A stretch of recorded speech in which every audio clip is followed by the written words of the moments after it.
All right, how goes it, folks? We are back. We are in the building. Yeah. Jingle is in. We are here. Hopefully, you didn't miss us as I try to adjust this chair because I am in desperate need of a new chair, which is incoming. It is imminent. Yeah. But yeah, I hope you didn't miss us. We took a bit of a week break. I had to put in some work on going to Arlington, Virginia for a work trip. Which, by the way, as an aside, it's a pretty nice place. Now, granted, I was only in the one location that I was in, Mhm. but if there's anybody who follows the channel who either lives in or is from Arlington, shouts out to y'all. It was a pretty nice vibes. It was a pretty nice place. Nice. Yeah, so we're back though, JV Wins Dogon SS for another edition of Conscious Culture on YouTube. Major shouts out to everybody who's been checking us out. Before we get into the commentary, as always, want to say check us out on Apple Podcasts, Amazon Music, and Spotify. Uploading the audio versions of the streams to those various locations so that we can be available in any and all places possible. You can also check us out now on TikTok as well at Conapproach, CONAPPROACH. If you're active over on that side, you can engage with some of the content that we upload over there as well. To anybody in advance who is checking us out for the first time and is so inclined to subscribe to the channel, we thank you very much. We understand the value of your digital currency and we don't take it for granted. Neither of us subscribes to very much of the content that we consume. So we know that the effort that it takes to actually subscribe to something is indicative of the fact that you perceive that particular piece of content to be of value to you. So if you're subscribing to us, it's because you believe that we are providing value to you, and we don't take that for granted. So thank you very much in advance for everybody who subscribes to the channel. And to everybody else out there, welcome. Thank you for joining us. Thank you for coming back. Thank you for leaving those comments, and thank you for hitting that like button. Now, with that out of the way, we're going to go ahead and knock the cobwebs off. See if we still got it. We're going to get right back into it. And we're going to kick things off talking about Willow Smith, daughter of Will Smith and Jada Pinkett, of course. Part of that I would call alternative eccentric family. Mm-hmm. That's a good way to put it. Yeah. And, when she's not doing her thing, which I'm not exactly sure what that is at the moment, she's talking on the internet and social media. And she recently said something that I thought was rather interesting. She talked about how it appears as though the behavior or the act of asking people out on dates seems to be dead. And she's a bit mystified by that, so much so that she wanted to go to the internet to have her internet community either confirm or deny what she's been feeling in terms of people asking people out on dates being something that actually no longer takes place, that it's a dead art. People don't do this anymore. People don't ask people out. More specifically, of course, because certain aspects of traditionalism still exist and won't go anywhere. One of those being the expectation that men ask women out on dates. I would say that still remains the zeitgeist. I don't think that that's going anywhere, despite how we are aggressively trying to change everything else. Certain things tend to remain the same, that being one of them. And so she wanted to take it to her community to ask whether she's tripping or whether her feelings are verified in that, people asking people out on dates is indeed a dead art and people don't actually do such a thing anymore. So here is the young Miss Willow Smith opining on what appears to be the apparent lack of people asking people out on dates. Am I just delusional, or people asking other people out on dates is kind of like old school? Like the last time, I don't even remember the last time someone was like, hey, would you want to go on a date with me? Like,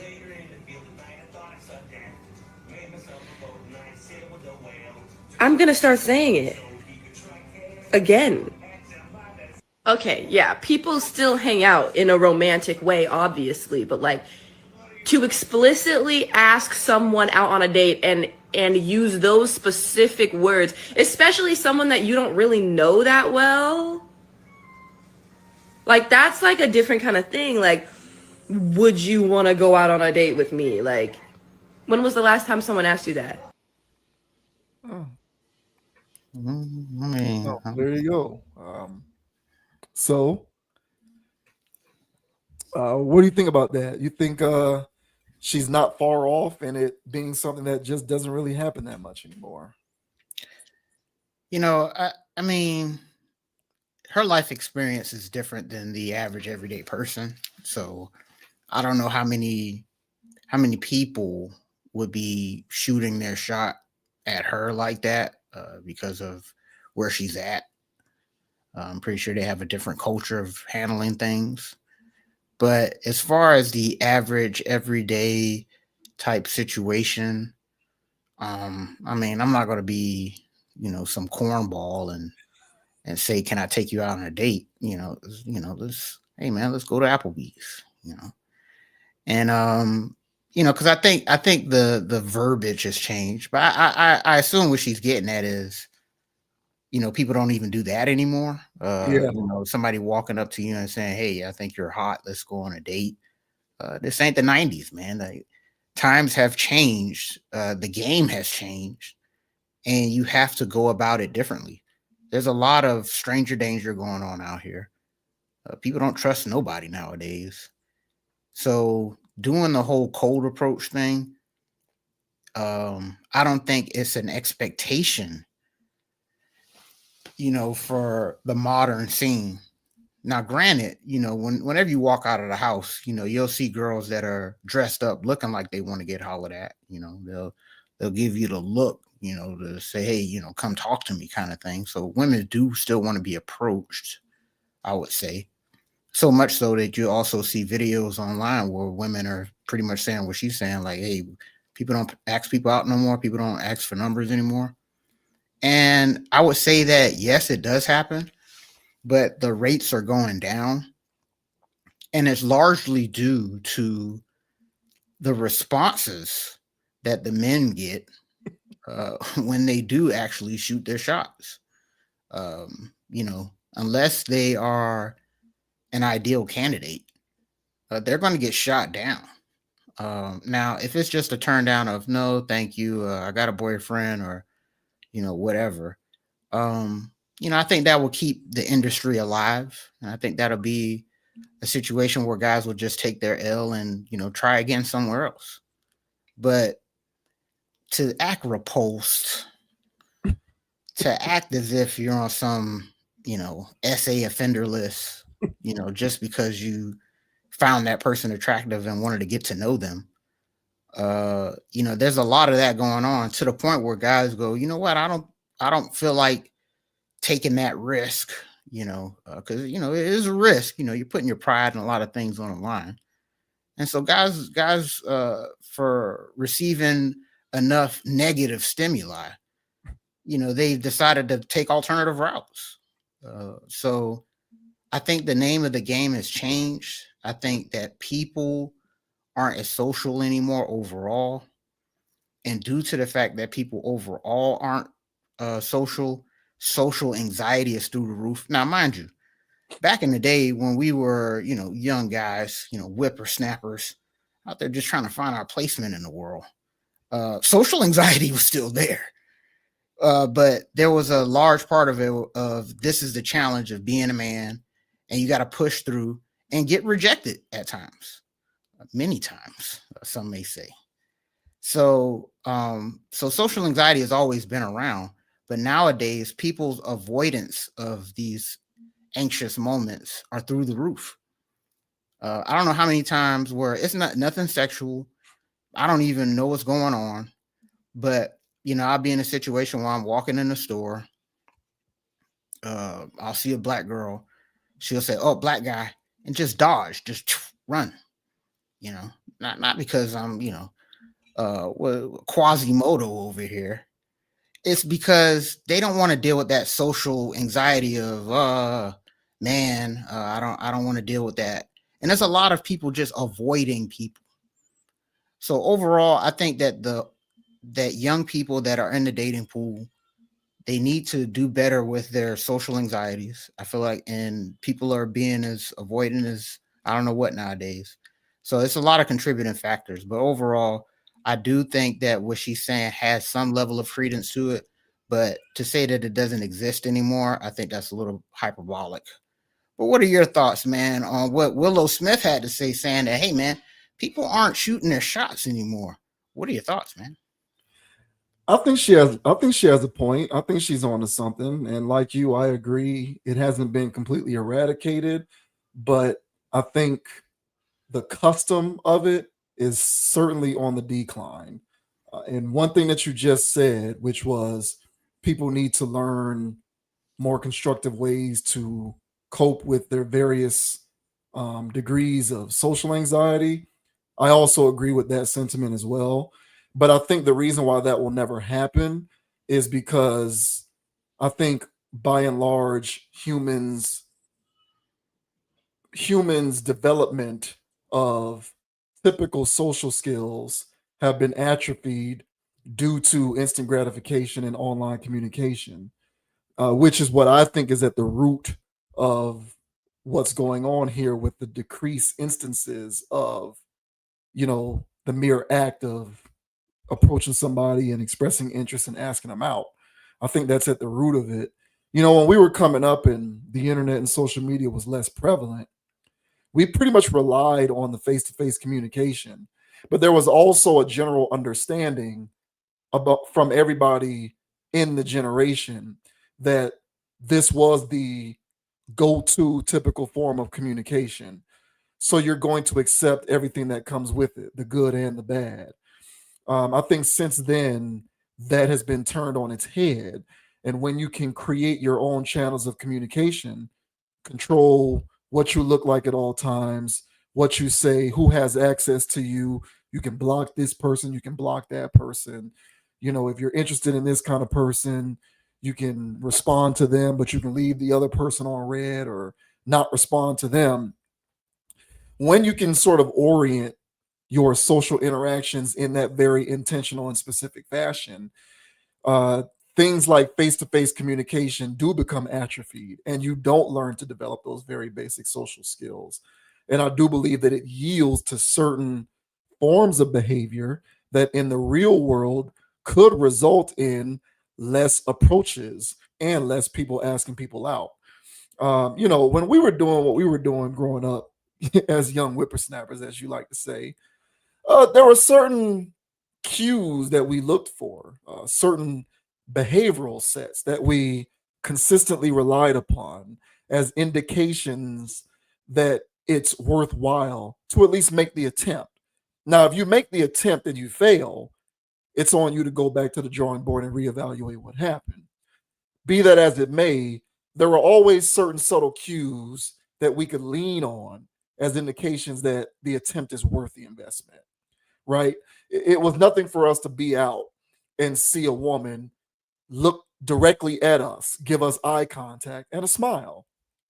Now, did direct eye contact and a smile mean that in the future it was guaranteed to work in terms of, you securing the date and you securing further dates and further hangout sessions and whatnot? No, in life there are no certainties, there are no guarantees.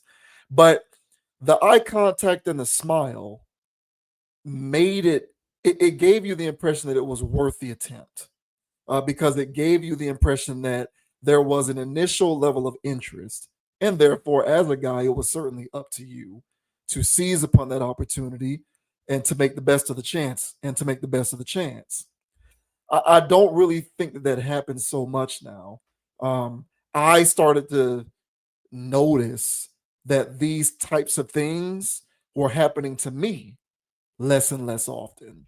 I notice a distinct difference between me going out in 2022, 2023, 2024 versus me going out in 2010, 2011, and 2012.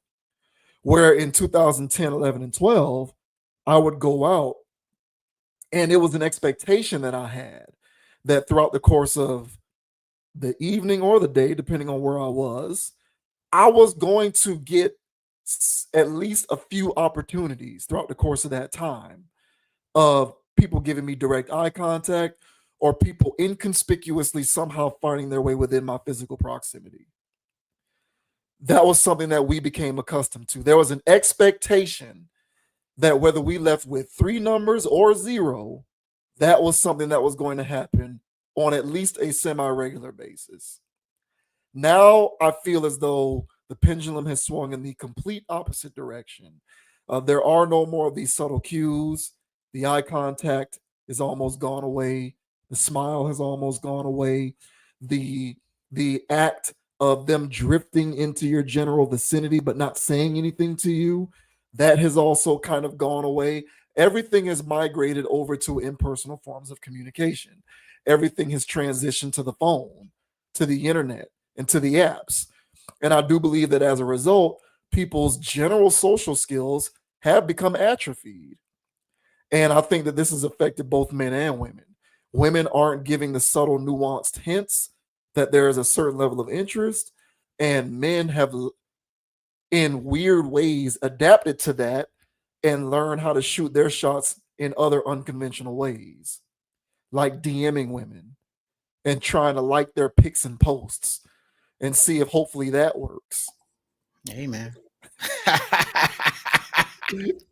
So in a roundabout way, what she's saying isn't incorrect. I largely agree. It is, and in fact, because I do think a lot of this is generational in nature, when she characterizes people asking people out on dates as old school, I don't think that that's out. I don't think that it's out of bounds to characterize it that way.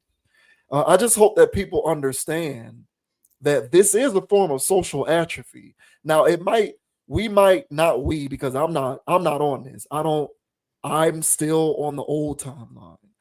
But to the vast majority of society that has adapted to the new timeline, understand that you might accept that doing things in this new way, online stuff, DM stuff, leveraging yourself physically for instant gratification on social media, liking and commenting and DMing and all of these various things, exchanging Snapchats, you know, something that I never got accustomed to, and that I never will get accustomed to because I just wasn't raised on it. I'm not used to it. Once I hit around the time that I hit my early 30s, I started to realize that women had an expectation to not give me their phone number or direct form of contact, but rather for me to ask them for their Instagram, or to ask them for their Snapchat. Yeah. Now, granted, this is something that started several years ago, so I know I'm not breaking news. It's just for me to bring up the point that I never got used to that. I never got used to it. I always came up on getting the number, and you can start with the texting, get to the phone numbers, and so on and so forth. But my point is to say that these various newer or new-ish ways that we choose to engage with one another, albeit we have come to accept them as the conventional way to do things now, they are nonetheless various forms of social atrophy, in my opinion. And I do think that as we continue to accept these as the new normal, the aforementioned social anxiety that you mentioned when you initially were talking isn't going to go anywhere. And I actually believe that it's only going to get worse. I personally believe that, these various forms of social atrophy, where, if a woman is single and does want to mingle, but doesn't really exhibit the types of behaviors in a public setting to kind of make that known, I think that comes from these impersonal forms of communication, and that has begat further things that have exacerbated the issue. And on the other side of the same coin, guys not picking up on those subtle cues have exacerbated their various forms of social psychosis, such as seeking out things like OnlyFans to get their release because they can't figure it out the conventional way. So it all gets put into a pot of stew. And when you cook it up, what you do have is what she calls old school. and I don't entirely disagree. Yeah, I mean, point well taken. I remember, man, like, high school, and um, you know, beginning first couple years of college, bro. Like, you had to have a hell of a cake game on the phone, bro. Like, it wasn't no texting back then. So you had to do a lot of persuasion and swaying over the phone. And if you couldn't carry a 2-3 hour long conversation, bro, you were cooked. And that's if you could even break through the seal of the right time to call, because back then nobody had their own phone. Yeah, but listen to grandpa's. So, yeah, mom and dad was answering the phone. So you had to be like, past the screening, I am this person. And you had to get to the point where they were able to hand the phone off to her. Mm-hmm. And then you had to make the most of the time. Yeah. And then I'm sitting there, I'm having, because, my first few situations where I'm having to carry phone conversations, it was different than being in school or something like that, where, I can play off stuff. It's like, it was a whole different level of game that you had to have. And, I'm looking amongst my peers, some people in the friend group, and I'm seeing them, they caking on the phone, man. They on the phone for 2 hours. Like, this dude's still on the phone. Yeah, he's still on the phone, bro. She laughing and everything. And it's like, well, I got to get that, in my game. So I had to work diligently on that. I had to learn how to be charismatic. I had to learn how to make jokes. I had to be quick-witted. I had to figure things out. And these are things that aren't being tested so much anymore from these younger people. So when texting got into the game, I, of course, adapted. But even then, the texting was so impersonal. It was difficult to have that same level of caking via text. So you could still get it a laugh. You could still get it a double, triple text. That's when you knew you was in the game. But still, there was this whole thing of, I don't know, man. This ain't like how it was back in the day when y'all both falling asleep on the phone. And so that's when the introduction, you speak of 11, 12, and 13. That's when that stuff started to creep in. And yeah, man. And then, like you mentioned, once the whole, I stepped down and I'm sitting there shooting my shot. She's clearly interested. And then, yeah, she'll hit me with IG stuff. Now, back then, my IG was pretty live, so I didn't mind. I didn't mind the crossover ability once she saw my follow to following ratio. So, yeah, I didn't mind so much. But then, even then, I was like, this is weird, man. Like, what's that? So, yeah, I never got into that whole thing either. So, me personally, bro, I guess I'm still old school myself. I'm still a old school shot shooter. In public kind of thing. That was how I made my bread and butters. And so that's pretty much how it rolls. But, for Willow's generation, which is, a tier under ours, and the ones up under her, those people, they didn't have to go through those fires. Because trust me, bro, if you told me when I was, 17, 18, 19, that I didn't have to go through those fires and I could still get a result, I may not have done that. But I knew that going through the fire, you got to be able to carry these conversations. You have to be able to know how to step to a woman and all of these things. Like, I had to go through those fires. If I wanted results, I didn't have alternatives like OF. I didn't have those alternatives and all these things. That's muddying up the waters today. So, yeah, man, I guess, coming back to it, she does have a point, that it's old school kind of thing. But the game has evolved. It's a game. So the game has evolved for better or for worse. And so if people aren't doing the old school asking people out thing, if you plan on playing the game, you have to adapt. And last thing I'll say with this is that, of course, big college football fans or whatever, there's college football coaches that were historically used to winning the old way. Now the game has changed. And if you don't adapt, I don't care how good you are with the old school way, if you don't adapt to the new game, then you're going to be a loser. So some of those old school traits are still, they really don't lose value, but there's still new things going on, and you have to be able to adapt and stuff like that. So out here in this whole trying to, find somebody new, and you're in the field, you're in the dating game, you have to adapt. And one of the new ways of adapting is maybe not doing it the old school conventional way, because as I mentioned, some of these new people, you talk to them or you try to walk up to them, here comes another dude trying to talk to me. I'm so bad. It's like that crazy energy. I'm not trying to pump her head up. That energy, shot. I agree with that, but that energy is largely reinforced through said evolution that you speak of. Well, so yeah. So it's a double-edged sword, because the ego pumping that you describe it derives from their online personas. Correct. Yeah.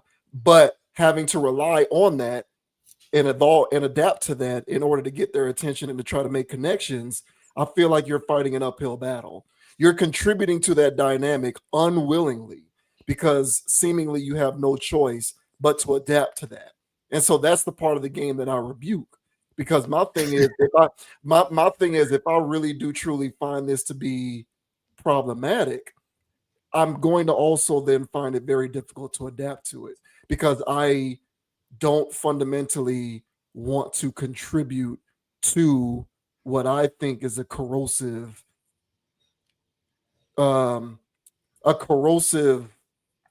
power dynamic, which currently exists between men and women, perpetuated through these new forms of communication that we are now relying upon in order to try to make genuine connections.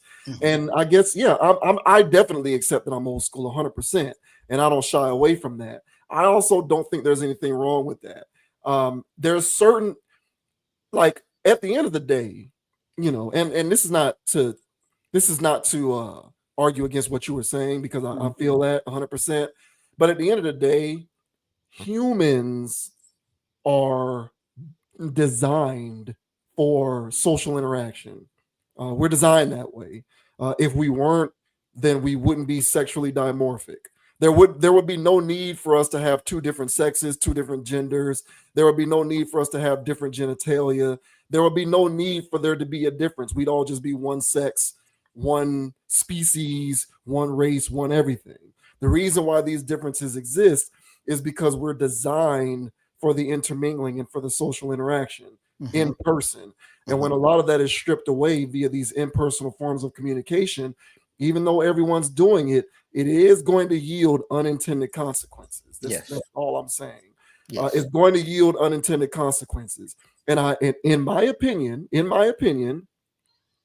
I don't think that we can summarily say this is the thing that we need to do now, so you need to hop on board and adapt. And I'm not coming at you again, because I don't think what you're saying is unique. I think the general sentiment is this is the way that the world is, so just jump on board the train and deal with it. I don't think that you can do that, but then at the same time talk about how OnlyFans is problematic and how marriage is in the toilet and how dating sucks and how there aren't a good enough amount of people in the dating pool and all of these various ancillary conversations that we see replete throughout the internet. In my opinion, you can't be talking like that, but then at the same time say, oh, I got to accept doing these new age forms of communication in order to make these connections. Something has to give, because if you're going to say, okay, I'm no longer caring about in-person communication, asking people out on dates is now passe and old school. Now I ask for Instagrams and Snapchats. Now I subscribe to OnlyFans. Like, if we're going to say that that's the way to do it, then at that point we have to accept everything else that comes with it. And we can no longer talk about OnlyFans being a problem for men, addiction to corn being a problem for men, marriage rates being on the decline and divorce rates being on the rise. All of this stuff is correlated, and the general sense that relationships now are more difficult to not only obtain but manage. Like, I find it hard to have both of those conversations simultaneously, if that makes sense. So that's my whole point with that. And so that's why me personally, this might be a hill that I die on. And, in an effort of transparency, I experience certain thoughts sometimes where I wonder whether my reluctance to fully adapt to this new stuff means that I am, perhaps destined to be alone for the rest of my life. I think about stuff like that. Do I think that that's a realistic possibility? I hope not. But the thought has crossed my mind because there is a certain aspect of my beliefs which kind of prevents me from jumping and hopping onto a lot of this stuff. And a lot of it has to do with a lot of the things that I perceive to be a problem. Because if I perceive those things to be a problem, then at that point, adapting to the new forms of communication means that I am a willful participant in contributing to a lot of those same problems. So I got you, and that speaks to a conversation that we've had before, where we talked about being on the grid versus off the grid. And my thing is if when we're talking about the game, the dating field, the dating pool, everything that everybody likes to talk about, that's the game. That's on the grid. And if the grid, it will forever change because the grid is being controlled and manipulated by social deconstructors. Everything that you mentioned as far as like people being social and stuff like that, that is very true. And we have moved away from traditional innate ways that humans operate. Cultures and societies back in the day understood the natural innate things that humans needed. So therefore civilizations were constructed in that manner.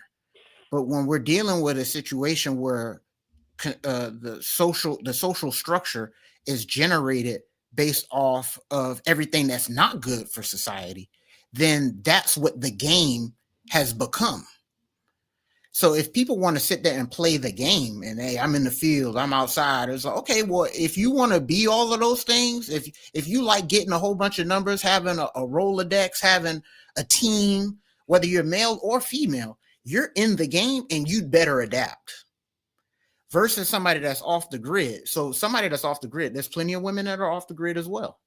So if you're an off the grid person, you don't have to play the games because indeed it is a game and you don't make the rules. So 9 times out of 9, you're going to lose. So there's a difference in mentality of how you're going to go about things. A lot of people that's in the dating pool right now are destined to be there for the rest of their lives, whether they have a husband or wife or anything else like that. And they still have that mentality, they might as well be single because that explains why the divorce rates are how they are and people cheating as much as they are because they still have that game built in their brain from somebody who told them how to live society and not in a way that that deals with their innate social desires and needs of having a family, building a nuclear family and all that good stuff because all that stuff's gone out the window. And all that stuff is seen as traditional, old, passe and stuff like that by the social deconstructors. So I'm with you, bro. But if people are going to be playing the game, you'd better adapt because there's some people out here that say, hey, man, I love the game. Like they Money Mitch or whatever his name was in the movie. Hey, man, I just love the game. Well, so, okay, if you just love the game, bro, you better adapt. If you like having all these woes, then you better learn how to DM. Yeah. Yeah, and that's just how I go. And if you don't want to be a part of that because you don't want a girl who also gets DM while you're trying to build something serious with her and all this other stuff, then you're going to have to get you an off the grid kind of woman who don't even play social media games. So at that point, she's not even going to refer you to her Instagram because she doesn't even log in. Right. So it's still out there for people that don't want it. You know what I'm saying? But for the people that are out here playing this game, just know that you're playing a game that is forever evolving and forever devolving in the terms of how it's structured towards what humans need.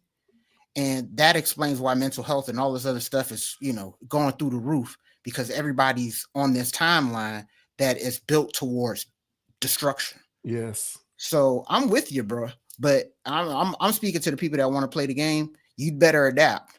And if you don't want to play the game, then check out. And then at this point, this conversation becomes pretty much null and void because you'll be dealing with other people that aren't looking for dating and all this other extra stuff, if that makes sense. It completely does. And I agree with that 100%. This has become so pervasive that I get the impression that there's a lot of people who desire to be off the grid, but don't know how to do it. I agree. They've been conditioned to believe that the grid is the only way. But there's something with now, there's a large segment of those who are on it and they know it, and that's where they want to be. And that's fine. But I think she was speaking more so to the sentiment of an individual who doesn't want to be there, but doesn't know how to get off of it. Yeah, well, and I get the sense that that's a large amount of people. it And is. that to me is unfortunate because those large amount of people, they feel like a fish out of water, right? They're trying to discover what their tribe is or learn the right ways to go about doing things. And the manner in which they're going about trying to do it is counterintuitive when you juxtapose it to their general sensibilities. And I think that's the audience of people who she's talking to, and that's the audience of people I'm talking to, because that's the audience of people that I belong to. So to the people out there who want to be off the grid, and we've talked about this several times on the channel before. First things first, man, you gotta really log off.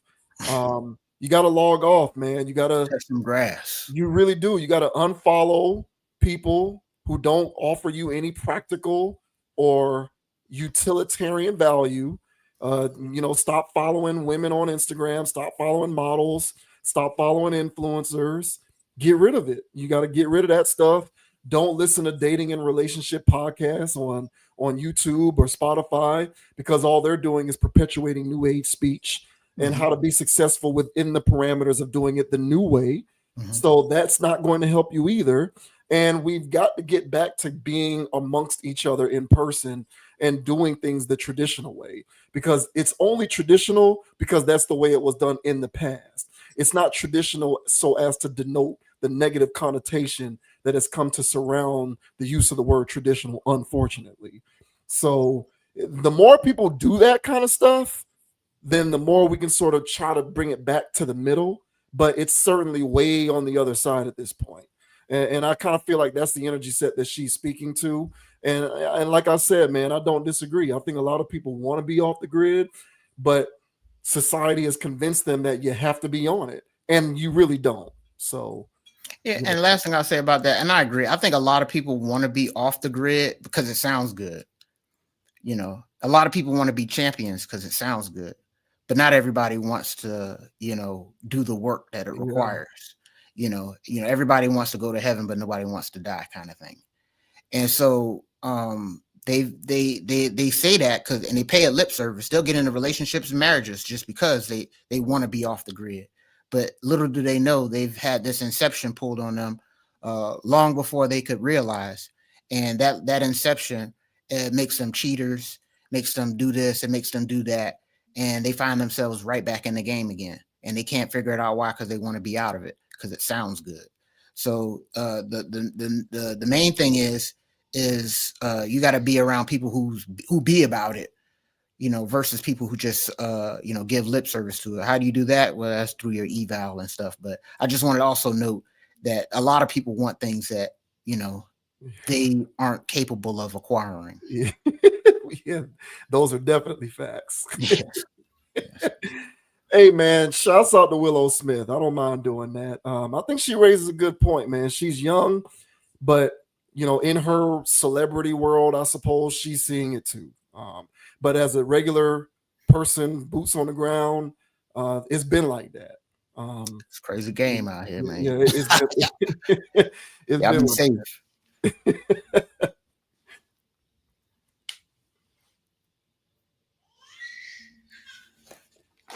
And now we move on to friend of the channel, Cam Newton. Friend of the channel, Cam Newton, who recently talked about how, with his new relationship with, what's her name? Jasmine. We'll see what her name is. Apparently she's a comedian or an entertainer or something. Brown. There you go. Yeah. But apparently, with through his relationship with Jasmine Brown, they were going through the rigors of trying to build something out for the future. They've had a kid together, and I think the article says that she's pregnant again. But Cam Newton talked about how he asked her for who she's been with, what her list is, her body count, because he wanted to know whether she had been with anyone who he knows, because he wanted to kind of have that information so that he can, proceed accordingly. And so this dovetailed into all sorts of online conversations And of course, the idea of him being insecure because he felt the need to ask this question that came up. And so I thought that this was pretty interesting. It says Cam Newton says he asked girlfriend Jasmine Brown for a list of her past sexual partners. Cam Newton asked his girlfriend Jasmine Brown to share her body count. In an episode of the former NFL Players podcast, Funky Friday, he told his guest, actress Parker McKenna Posey, that he wanted to know Jasmine's list at around the 50-minute, 5-second mark. So I'm not going to read any of the quotes because I'm actually going to play the video. When Posey said Newton must not be insecure if he's able to hear his girlfriend's body count, Newton said his request has nothing to do with insecurity. According to Jasmine Brand, or what? Yeah, Brown. I think these articles get written with AI, bro. Hysterical. Oh no, the Jasmine Brand. That's the. Oh, that's the page. Okay, yeah, I got it. Yeah. According to the Jasmine Brand, Brown hopped in the comments to respond, writing, "I actually love the fact that he has my list. Such a weight off my chest." Followed by a sideways laughing, crying emoji. Newton and Brown started dating in 2022 and welcomed their first child together, a daughter, in March 2024. They shared in May of this year that they're expecting their second child together. Newton also has 7 children with women from previous relationships. He had 4 children with ex-girlfriend Kia Proctor, 3 sons and 1 daughter, and helped raise Proctor's older daughter from a previous relationship. He shares 1 child with ex-girlfriend Lorena Shaw, a son, and helped Shaw raise her son Jaden from a previous relationship. So we're going to actually jump off this, and we're going to play the snippet of Cam talking about him asking his lady Jasmine Brown for her body count. I wanted to know her list. Of who she I want to Names, know. addresses? I needed to know. I have Oh to. my God. And I'm going to tell you why, though. I want to know because before I sit up here and really keep moving and elevating our relationship, I want to know who got one up on me. And if I'm willing to take on that burden, because why I want to know, if you have any type of relationship, intimacy experiences with people that I really know, I need to know that. I'm owed that. Because if you don't give me that, you got me, hey y'all, this my girl. And you got somebody over there in that corner like, that nigga don't know. What's up, my boy? You good? She bad, ain't she? Yeah, that's mine. Baby, you want some juice? You want some punch? But you're a special man because a lot of they're too insecure to actually really hear that. That has You're a nothing special man. That has nothing to do with insecurity. But this is where I want women to understand. If she had been with somebody that was close to me, I would have had to respectfully, I'm not there yet. I can't. Not that grown yet. I can't carry that weight yet. Right. You cool, you're beautiful, but baby, that's my teammate. Right. Baby, we see each other too much. We in the same rooms. And even though he a good dude, my ego is gonna be, yeah. And that's the man's superpower, if given the right way. See, that's the thing. People always say, oh, he's narcissist because he got an ego. No. Baby, a man's ego can make a relationship Yes. or break a relationship. You are absolutely correct. So that thing that makes me great, that protection, that bravado, when I walk around with my chest high and I know my woman is next to me and I know that she's giving me the respect to say, hey, baby, I'm coming to you pure. I've been with this person, that person, this person. That's cool. There can be some people that it's just too heavy to bear. Right. And I think women need to understand that. Well, y'all out here just hanging out. Y'all, you know what I'm saying? You done hit my friend. Why you can't take me? I get that. My issue is that a lot of men say that they can handle it or like they're okay. I've never had to give anybody my list ever in my life. That is crazy, but That's cool. maybe it'll happen someday. But that happened. I won't feel bad sharing. Oh, there you go. All right. Jesus. Oh, man. You're bringing the heat today, bruh. Oh boy. What do you think about that, man? Take it. The floor is yours. Yeah, but bless his heart, man. I know exactly what he's talking about. I've had the unfortunate pleasure of being on both sides of that spectrum. Being talking to somebody, and there's somebody in the room I ain't know hadn't already had that, and I've been the other guy where the girl's talking to somebody and they think they got it going on, but I'm the one that had that. That's what happens when you're in the game. So I know what he's talking about when you're in a room, you're sharing a room with a person, figuratively or literally speaking, and you're like, hey man, this is my old lady, bossy splees, and bro in the corner, he's got this I have this leg up on this situation kind of thing, because he done already splat, and so I've been there. I understand the internal strife that goes on after that. It's not a comfortable feeling. You would want more transparency from your woman, but okay, when you're out here playing this game, whether if you ask that question, and this is the part about this that I believe is somewhat dangerous rhetoric, because Cam Newton is setting this precedent of, yeah, I'm gonna go ahead and do that too, because I don't like that feeling. I've been there before. I don't want that again. So let me go ahead and ask. Well, you can ask if you want, but my thing is more often than not, you're probably gonna get a lie. So here's the thing. So Cam Newton is saying that, oh yeah, blasey please, blah blah blah. Well, let's say that she lied, and now you're double pumping your chest out. At this point, Cam Newton is doubling down this ego thing that he's talking about. And if he comes to find out that she lied about that, this is a double ego bruise.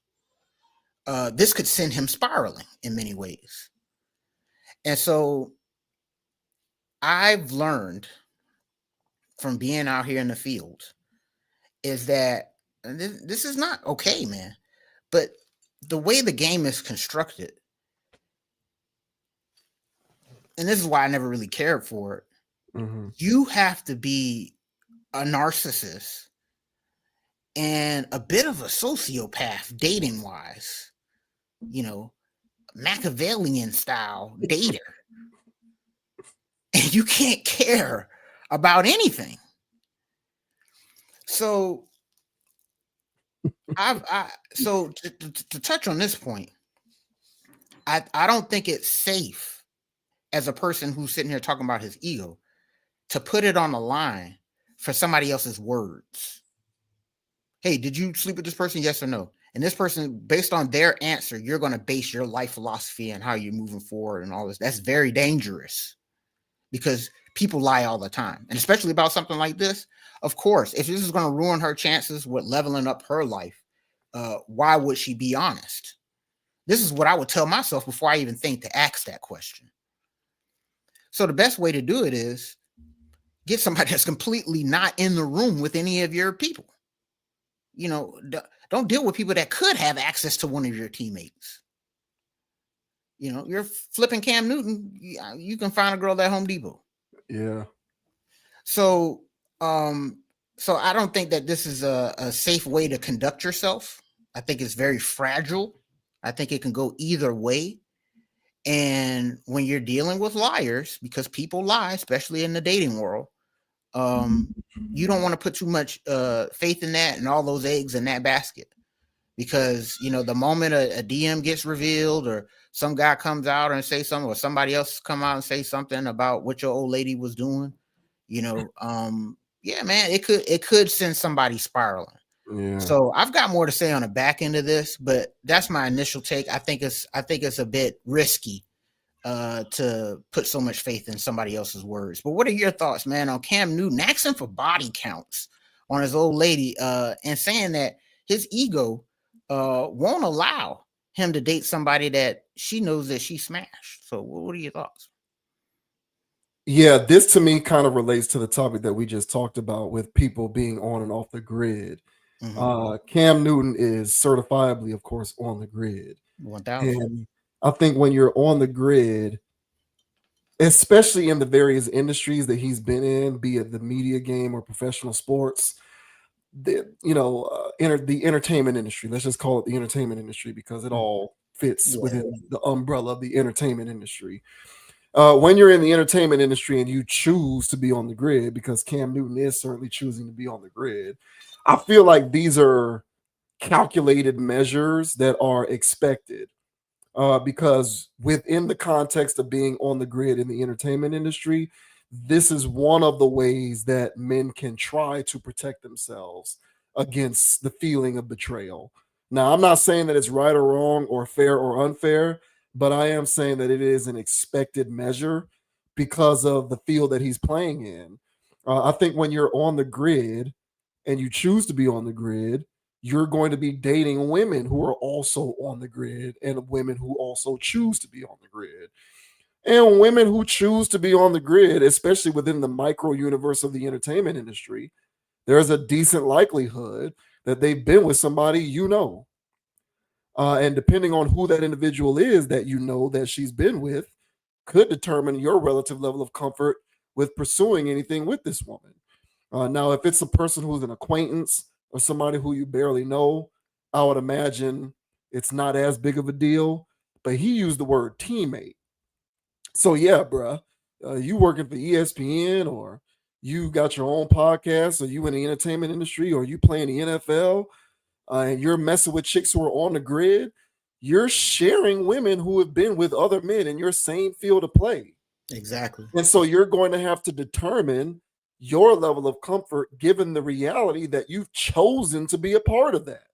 Now, me personally, I feel like that's an exercise in futility because at some point you're going to run up on one or two or three who you are, who you, right, who you're going to learn you're sharing with another individual who's had it before. And so I kind of feel like, and this is where I'll say this relates to the previous topic that we discussed. I feel like if you're going to go through the mental exercise of figuring out the way to obtain that information in a tactful manner so that you can make an informed decision as to whether you want to pursue something with this person, to me, that's indicative of the fact that if you had it your way, you wouldn't have to do that.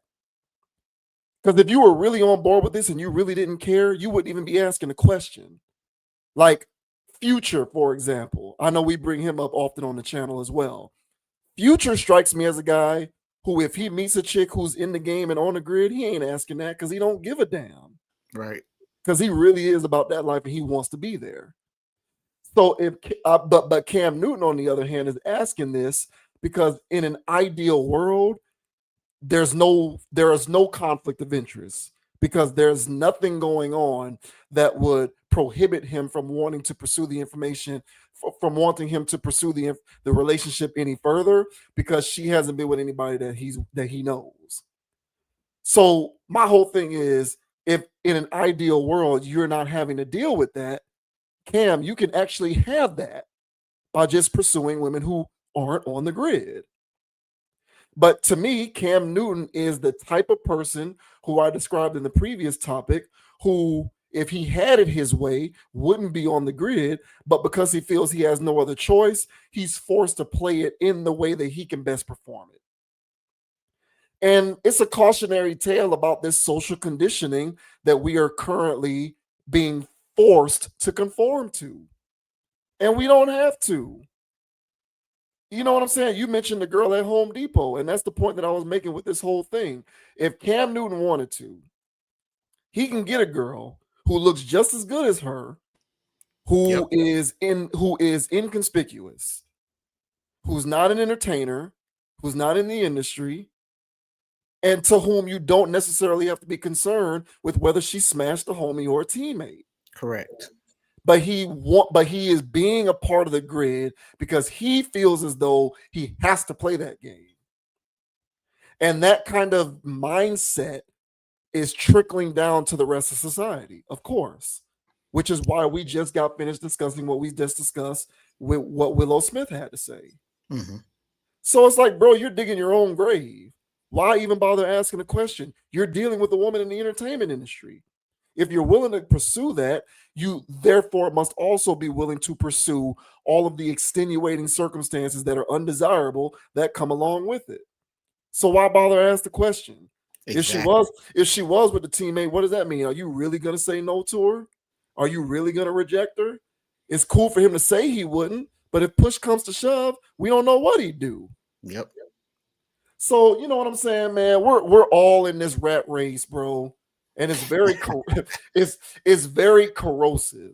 It's very corrosive. It's counterproductive to relationship building, family building, marriage, if you still believe in that sort of thing, rearing children, all of these things that we claim to still care about, but we're going about doing it in all manners of ways that are counterintuitive to doing those very things successfully. So good luck to them, and good luck to everybody who looks at it that way. Because, there's guys now who are regular dudes working at UPS, and they meeting a girl and they asking her for her body count because they don't know if she's been with some dude that he knows. Mm-hmm. Because we're all doing this madness. And I've been there as well. I've been the guy who was in the position to perhaps ask the question, and I've also been the other guy to whom the other guy is asking the question about. Yep. And in either scenario, it's very unpleasant. Mm-hmm. But the only way to sidestep that is to not conform to these ridiculous customs and to be off the grid and do things the quote unquote traditional way. But of course, no one wants to do that because there's a conflation between what's traditional and what's wrong. And unfortunately, we've come to believe that, and this is what you get. So I feel like he's doing what he has to do, given the space that he occupies. And the only question is whether he can gain the wherewithal to learn how to get out of his own way. And in all likelihood, he won't, because by and large, most of us never figure out how to get out of our own way. Yeah, man. And I think the name of the game, as I mentioned earlier, if you're in the game, is self-preservation. Because once you're in the game so much, you've done the dating, you done got into relationships, situationships, you done did the whole 9 yards. One thing that you do realize is that other party that you're dealing with is in for self-preservation.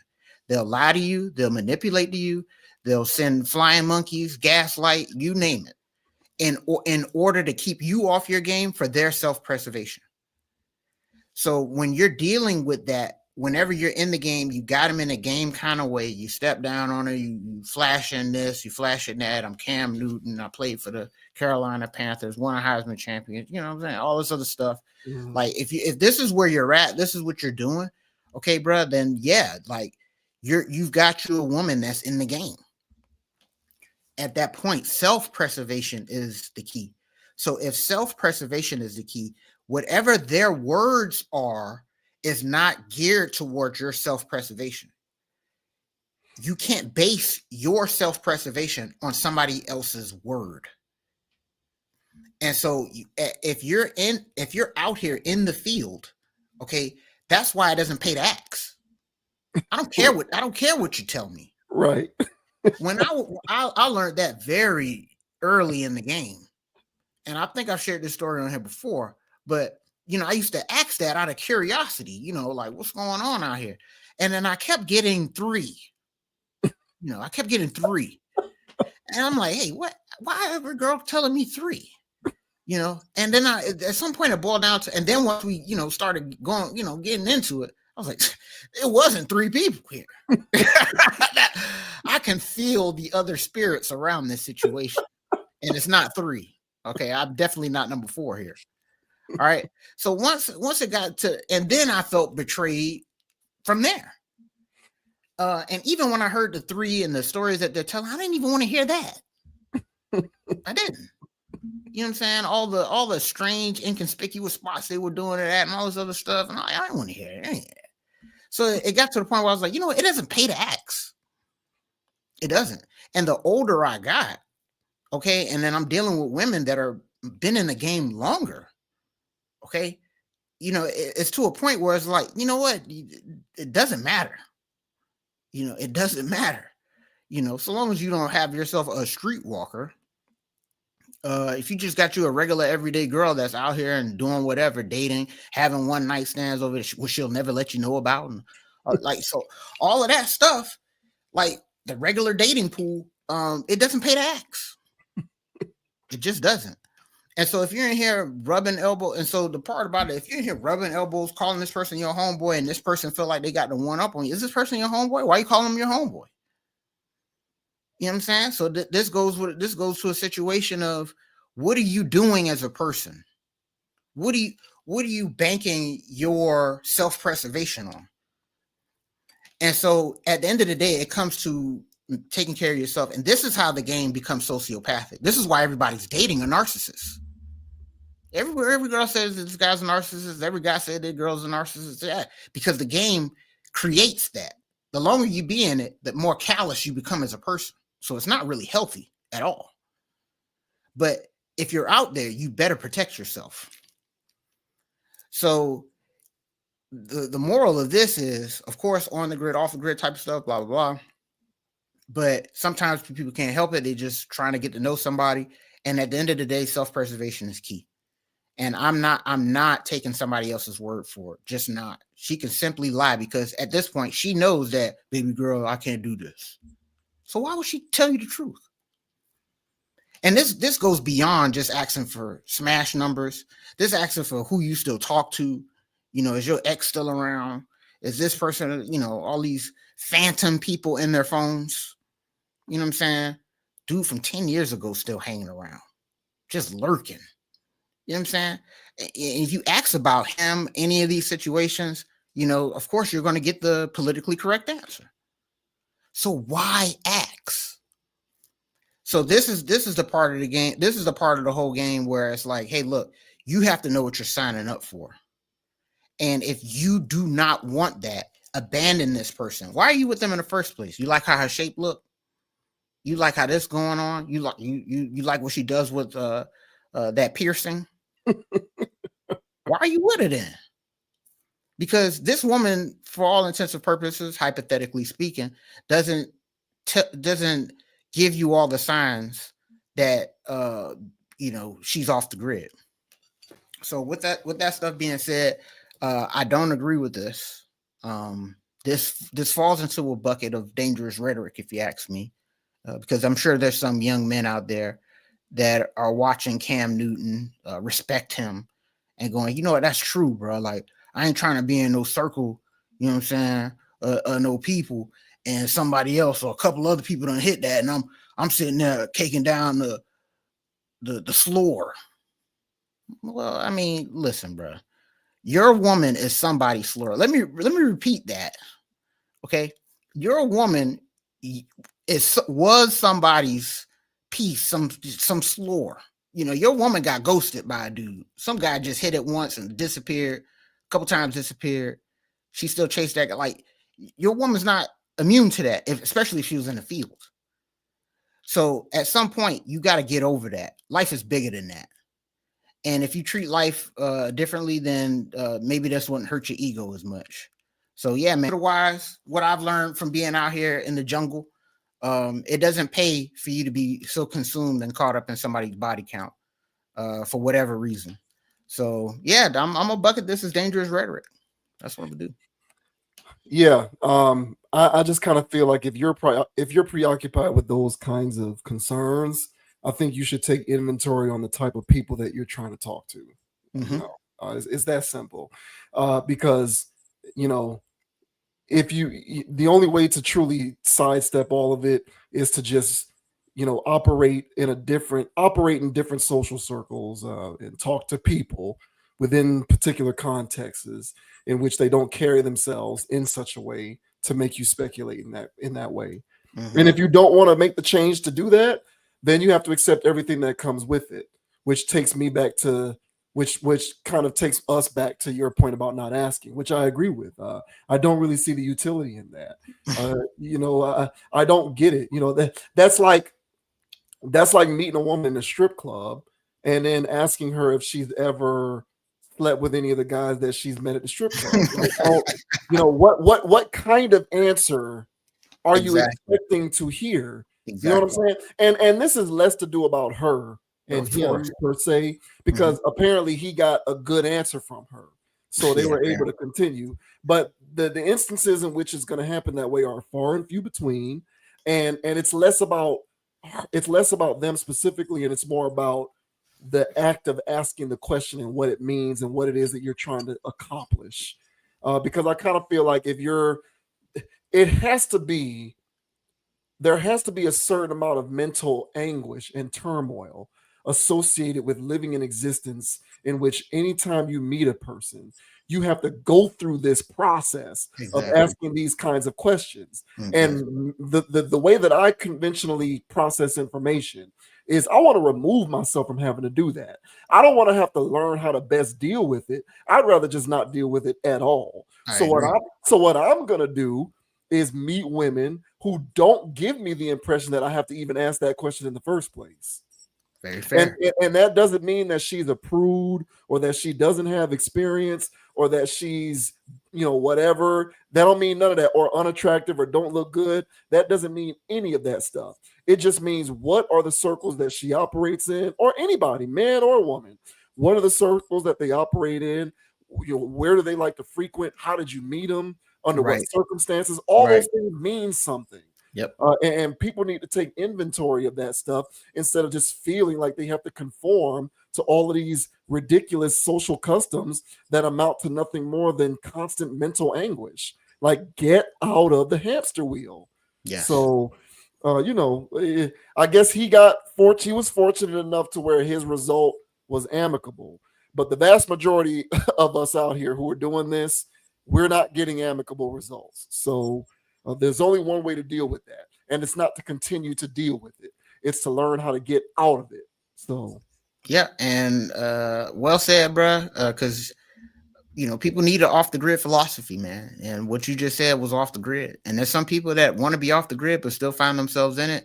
And I think that's what mine's become applicable. And it's look out for your best interests. You know what your pitfalls are as a person. You know what grinds your gears. You know what's unacceptable and stuff like that. But if you find yourself out there, because I'm telling you right now, man, you just doing your thing. You thought you did the right thing, but next thing you know, you find yourself in the field again. And when that happens, you have to have these compartments in your brain that alleviates that stress and anxiety, because the world ain't over. Yes, uncomfortable, but why are you feeling uncomfortable in that moment? And not letting another person control your emotions is very key. And because the more you go through life without allowing others to control your behavior and your thoughts, the better you'll be off. So yeah, and this is the reason why I thought Cam's statements was a little off basis, because his whole literal mental health and happiness in life was predicated on this woman's response. Yeah, talk to me nice. Yeah. Right. Can't deal with it, man. Yeah. Hey, man, shouts out to Cam, friend of the channel. Sure. Brother, hopefully this situation lasts and it's happy, man. I hope the best for him, but he's definitely an on the grid guy. And good luck not having to deal with that so long as you continue to be on the grid. And that goes for anybody out here, man or woman. So. Stay safe, y'all. Stay safe, man. It's cold out there.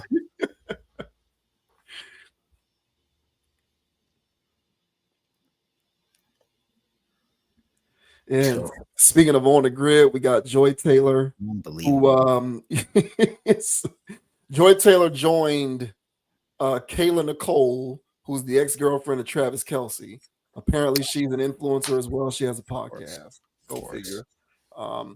And Joy Taylor, of course, these women subscribe to, bad bad chick mentality, I would say. And she joined Kayla Nicole on her podcast, and they got onto the subject of Joy Taylor and the experiences that she had throughout her career as a sports anchor, with the way that she dressed and being perceived as sexy or unprofessional because of the way that she dressed. And she basically talked about how she learned how to essentially get up on her high horse and not be too concerned with who is being made uncomfortable with the way that she's dressed. Because apparently, if you feel as though she's dressed sexy, that's a you problem, not a her problem. That's my fault. Yeah. So everybody prepare for the gaslighting segment of tonight's live stream. So we'll go ahead and provide a little context real quick. So this says Joy Taylor recalls not wanting to be too sexy as a sports anchor. Joy Taylor refuses to appease the male gaze after years of being attacked for her attire. The sports personality was a guest on the October 4th episode of Kayla Nicole's podcast, The Pregame, where the host referenced Taylor's quote that she will never apologize for being both smart and sexy on TV. If that makes you uncomfortable, that is your problem, Nicole said around the 12-minute mark of the video below. Taylor, whose contract with Fox Sports wasn't renewed in July, stood by her remarks, although she told Nicole that she wasn't always this way. And I say that because it's important to know when you are in your career, the equity that you have in a certain business, the relationships, the ground that you've laid for your skills, all that is important. Taylor added that early in her career, she was hyper aware of coming across too sexy because she didn't want people to assume she was leading with her looks. But I did reach a point in my career where I was like, look, I'm not trying to create this persona that is not accurate to who I am. And like, quite frankly, if my body makes you uncomfortable, I don't know what to effing tell you. The host went on to discuss that certain clothing may look different on curvy types, causing shapelier women to be ridiculed. It's like nothing about what she's wearing is inappropriate. Her body just bothers you because you're a creep. In your What? Wow. In your mind, that is what a sexy body looks like, and therefore it should be covered to not emphasize what her body looks like. And so I just got to a point where I was like, what I'm wearing is not inappropriate. It's the same thing that my coworker is wearing. It's literally the same outfit my coworker is wearing, but she's just thin and not curvy. So it looks professional on her and it looks unprofessional on me. And also, I'm not an unreasonable person. I'm not popping out on television in effing pasties. So it's like, look, if you sexualizing me, that's your problem. Like me showing up looking like a professional and doing my job and you thinking I'm sexy, that's you. I'm not doing anything different than anyone else is doing. I'm not doing anything different than the men are doing. I'm just hotter. One sports personality who sexualized Taylor's body was Jason Whitlock, who once remarked that Taylor had peanut butter skin and a big rack. So, yeah, man. So Joy Taylor, of course, is right? Like, you know, if there's a perception that she dresses sexy on television, that's because of us and it's our problem. And so, you know, we just have to learn to deal with that. Oh, brother. Listen, man. I've seen Joy Taylor you know, flaunt that, you know, that big rack of hers. Yeah. And her peanut butter skin, all on camera on many occasions. I guess it's deemed professional because they weren't pasties. She wasn't wearing pasties, but I mean, she was showing some strong cleavage, a lot. At some points, I'm not going to sit here and lie. You know, I enjoy watching Skip and Shannon go at it, you know, a few times. So I will watch, you know, especially after something crazy happened in football or whatever, and I'll just, you know, hear their take. And, you know, Joy was good eye candy. I felt as though it was a good formula to have, decaying Skip Bayless, Shannon Sharp doing his thing, but then having eye candy to offset all of that. And I feel as though having eye candy that knows some stuff about sports is helpful. It's better than having a dunce up there. So that's why I felt like Joy was a healthy balance, if you will, because what Joy's job was to be a cheerleader, basically. You look across the NFL, college football, but specifically the NFL and NBA too. And they're about to cut the commercials, and here's the cheerleaders with pom-poms. Go Cowboys, and she bad. That's good for viewership. There's a lot of men watching this game, and men respond to eye candy. So to have a host of a show who serves as eye candy, I thought that was good for sports. It was a good balance. It was a good equation. It's like having a cheerleader on set. So every once in a while, she'll wear some stuff that looks the part. And it was provocative in many cases. I didn't see her up there with a turtleneck often. Okay, I would say that. Okay, so for her to act completely, naive to the fact of what her role was on TV, is laughable to me. For her to say that we were sexualizing her is laughable. If you ask me, she was sexualizing herself. If you went to her, IG page, you were her IG page. By the way, this image under JV Wins, okay, that's from my IG page. Okay, she poses in her bikini often. Okay, I don't know why somebody would pose in their bikini, other than look at me and look how hot I am. She even said it in the article of, I can't help it that I'm hot, or whatever the hell. What does hot mean? Is not hot a connotation for sexualization? So you say I can't help that I'm sexy. I can't help that other people find me sexually attractive, And then so at that point, people associating the two isn't far-fetched. Last thing I'll say before I let you go is we spoke on the first two topics about on the grid, off the grid. We had a term when we were in high school for under the radar. We would call those girls under the radar. What are under the radar women? They are women who have the looks, facial wise, and the body that the top tier, everybody wants that person, hype type female has, but she's below the radar because she doesn't wear the same kind of clothes. She carries herself different. She walks with class. She doesn't walk like the other ones.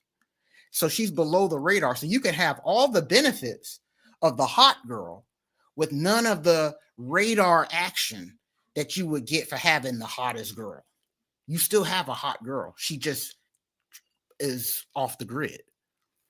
So there's nothing about Joy Taylor that's below the radar. She advertises her goods constantly, whether she's being paid to do it or in her own spare time on her Instagram. So I would say that I'm sorry, I'm not buying this hypocrisy from Joy Taylor. Okay, she knew exactly what she was doing. She knew exactly what her role was, and she did it well. That's why she stayed on the air for over 10 years. It was because she looked the part, and her part was to be eye candy. So, sorry, Joy, I'm not going to sit here and buy this. As you mentioned, gaslighting. To me, this was just a word salad, and I'm not buying it. But what are your thoughts, man, on Joy Taylor saying that, hey, she can't help it that she's too hot for TV, and it's our fault for sexualizing her? What are your thoughts, man? Yeah, of course it is. It is our fault. I think that this is bogus, and I think that this is more evidence of social deconstruction. And listen, man, me personally, I don't have an issue with women being sexy on television. I don't have an issue with women being sexy in general. I rather appreciate it. As a heterosexual man, I appreciate seeing sexy women. Just don't tell me that you're not being sexy. Exactly. I feel like you're insulting my intelligence Exactly. when you are trying to suggest that what I am witnessing or looking at is in fact not sexiness, but something that I've conjured up in my mind because I have a sickness. That to me, I'm offended by that.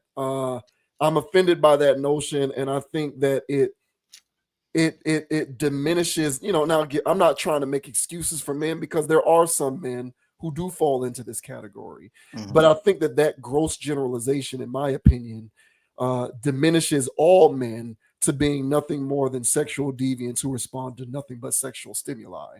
And there's a lot of guys out here who aren't a creep, which is a word that was used in that article. Yeah, very strong word. Yeah, right. Yeah.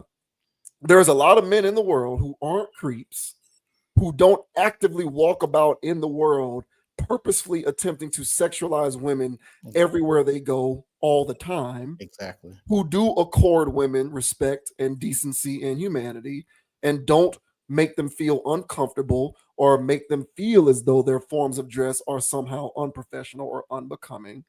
And those guys, nevertheless, view the way Joy Taylor dresses at times as sexy. That does not mean that they have some sort of a problem that they have to reconcile. Maybe it just means, Joy Taylor, you dress sexy. But see, that's a part of the social deconstruction agenda. Yes. I dress sexy, but let me be a part of trying to redefine what that means so that I can look this way, but not have to deal with the trappings of being identified as sexy. We want to completely strip away all the various, manners in which we have come to identify what sexy means, get rid of those definitions and create new ones. So that if a person identifies you as sexy, it isn't because it is in fact sexy. It's because, I must have a problem. It's a me problem. Even though you're wearing that form-fitting dress that accentuates all of your best features, you're not actually being sexy. And I shouldn't identify it that way. And if I do, it means that I have a problem that I have to deal with, because I shouldn't perceive it that way. That is a very sophisticated form of gaslighting, in my opinion. And again, to try to be reasonable to the conversation, I don't know what she may have gone through or experienced in the industry. Maybe she's had one or two bad experiences where, because she showed up to work wearing a dress, some guys did something or said something that she didn't appreciate. Okay, that's fine. But don't take those experiences and extrapolate that to a general sense of very basic understandings of words like sexy and what that means.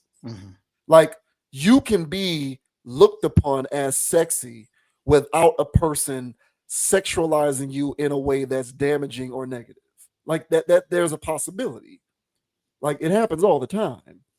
And if you didn't, and she knows that, and if she didn't know that, she wouldn't be dressing that way. Correct. So, I don't agree with this. Of course, I think that this is dangerous rhetoric. I think it's another form of social deconstruction, and people try to pull this kind of inceptive sleight of hand all the time, where they are capitulating to a behavior that knowingly yields a particular result, but you want to get the benefits inherent in that behavior without dealing with the drawbacks that come along with it.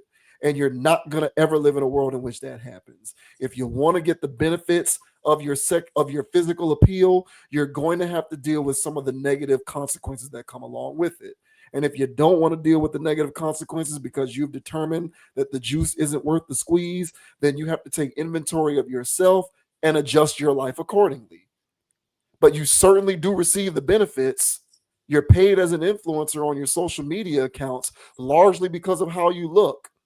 And as you pointed out, you dress the way you dress, and you have plenty of bikini pics on your Instagram. You're being paid for a lot of that stuff. So there is a gross level of hypocrisy that is attached to talking like this, in my opinion, where you get to benefit from the same system that in a different context you want to choose to rail against. I don't understand it, but that is what these agents of chaos try to engage in all the time. And she's no different. So I just think it's incumbent upon people who are fair-minded and reasonable, who identify the hypocrisy, to point it out. Yeah, well said, man. And this is exactly what I was talking about in the last topic when it comes to trusting your source, you know. And let's say, somebody's trying to get to know Joy Taylor, Yeah, they seen her on TV. Yeah, they heard all the rumors. All right. But one-on-one, they're just trying to get to know this woman and figure out what's going on. Her self-preservation, because part of her self-preservation is her reputation. And so her reputation is under extreme scrutiny because of those allegations that went on, that she blew her way to the top. Okay. So she wants to not associate with that anymore. So what does she do? She comes up with a completely different narrative that absolves her from anything sexual. Okay. So she, instead, it would help her rebrand and to take all those bikini pictures down on her IG, but she's not. Okay. Her workout pictures showing her working out her glutes. Okay. All of that stuff, man. It would help to do that if you're trying to rebrand yourself. But she went on this woman's show, trying to create a new narrative of herself that, hey, look, I wasn't being over sexual. Okay. I wasn't being over sexual on the set. I was being a professional person. Okay.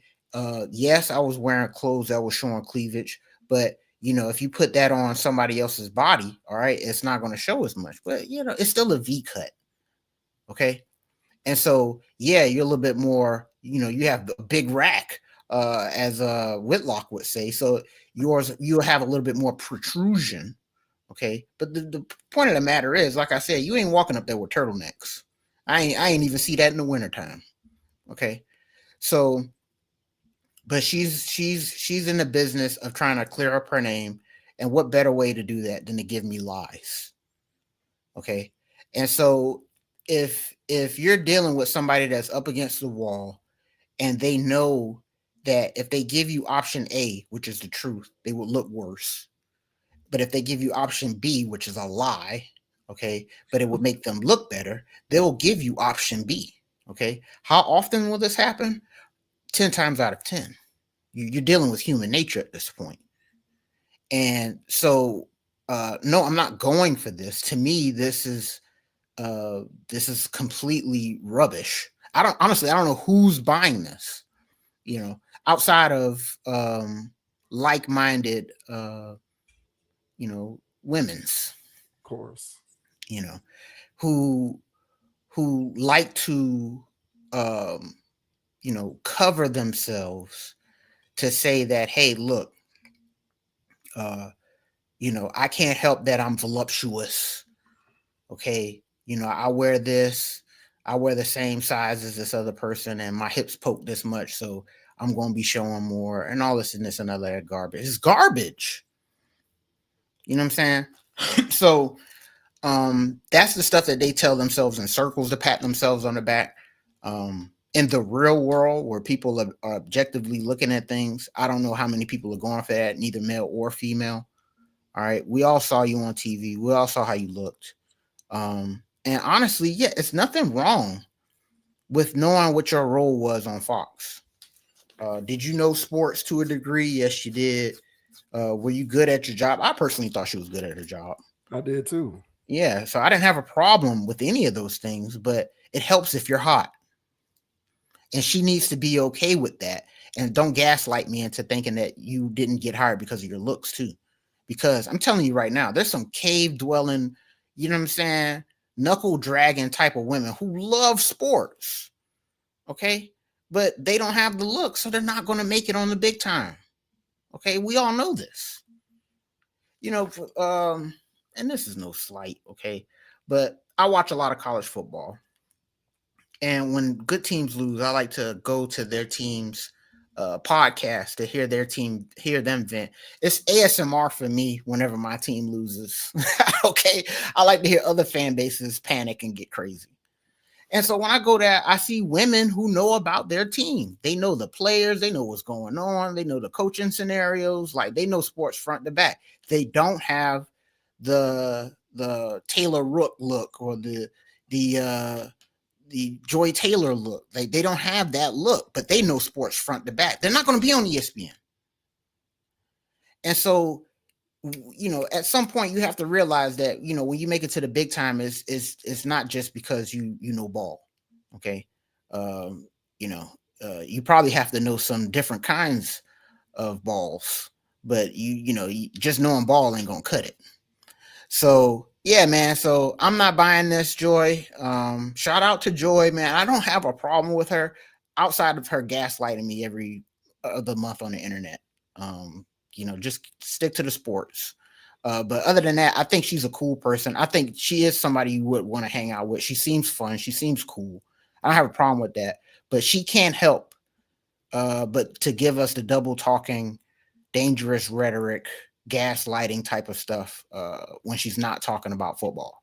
But yeah, man, that's my thoughts on that, man. And shout out to Jason Taylor as well, man. I have no problem with the Taylor family, man. I think they're cool peeps.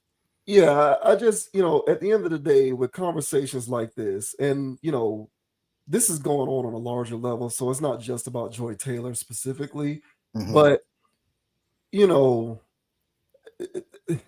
there's good and bad aspects to everything. Nothing's perfect. So, you know, in a person in Joy Taylor's position, you know, I'm pretty sure she experiences being sexualized in a way that's unbecoming, unprofessional, all of that good stuff. I'm sure, and she's well within her right to rail against that. I completely understand that. I just kind of feel like at the same time, you also willfully sexualize yourself, right? On your own controlled platforms. Yes. So because you participate in the sexual marketplace to a certain degree, you have to accept all of the bad stuff that comes along with it, because you do benefit from that thing. You benefit from that very thing. Thank you. Yeah. So for me, it's in one ear and out the other when she starts complaining about being sexualized, because she sexualizes herself for profit in her career. Yes. So help me figure that out, Joy Taylor, and to the litany of other women who engage in this double talk trying to confuse me. Yeah. Make me feel like I'm the bad guy because I sexualize you. Well, you sexualized yourself first. I'm not going out of my way to make you feel uncomfortable, or I'm not trying to diminish you down to your sexualization and create a situation in which you can't contribute to society in ways other than your physical attractiveness. Like, it ain't that serious. And I'm willing to say most people aren't treating her that way. So this ongoing diatribe that these individuals engage in, where they submit to, you know, all of this victimhood about how, you know, woe is them because they're such a victim of their physical attractiveness and they're always getting sexualized. Like, what are you doing? You're making money off of this. Exactly. So that's my whole thing. Like, stop it with the double talk, man. And stop trying to confuse people who are smart enough to know that you're trying to confuse them. Like, it's insulting people's intelligence. It really is. And again, like, I personally don't have an issue with women being, like, I prefer to see women being sexy. I don't want to live in a world where women are trying to not be sexy. Personally, I don't want to live in that world. I think that there's a way to do it with tact, of course, but I don't want to live in a world where women aren't doing this. So I get it. Like, it is what it is, but just stop. Don't pee on my leg and tell me it's raining. Exactly. Don't dress sexy and be sexy and exude sexiness and embrace the sexy side of yourself, but then tell me I have a problem because I perceive you for being sexy. Like, what the hell is that? So again, I think that it's a diversionary tactic and it's an effort to confuse people. And I do believe it's a form of gaslighting that I don't agree with. So I don't like it when they do it.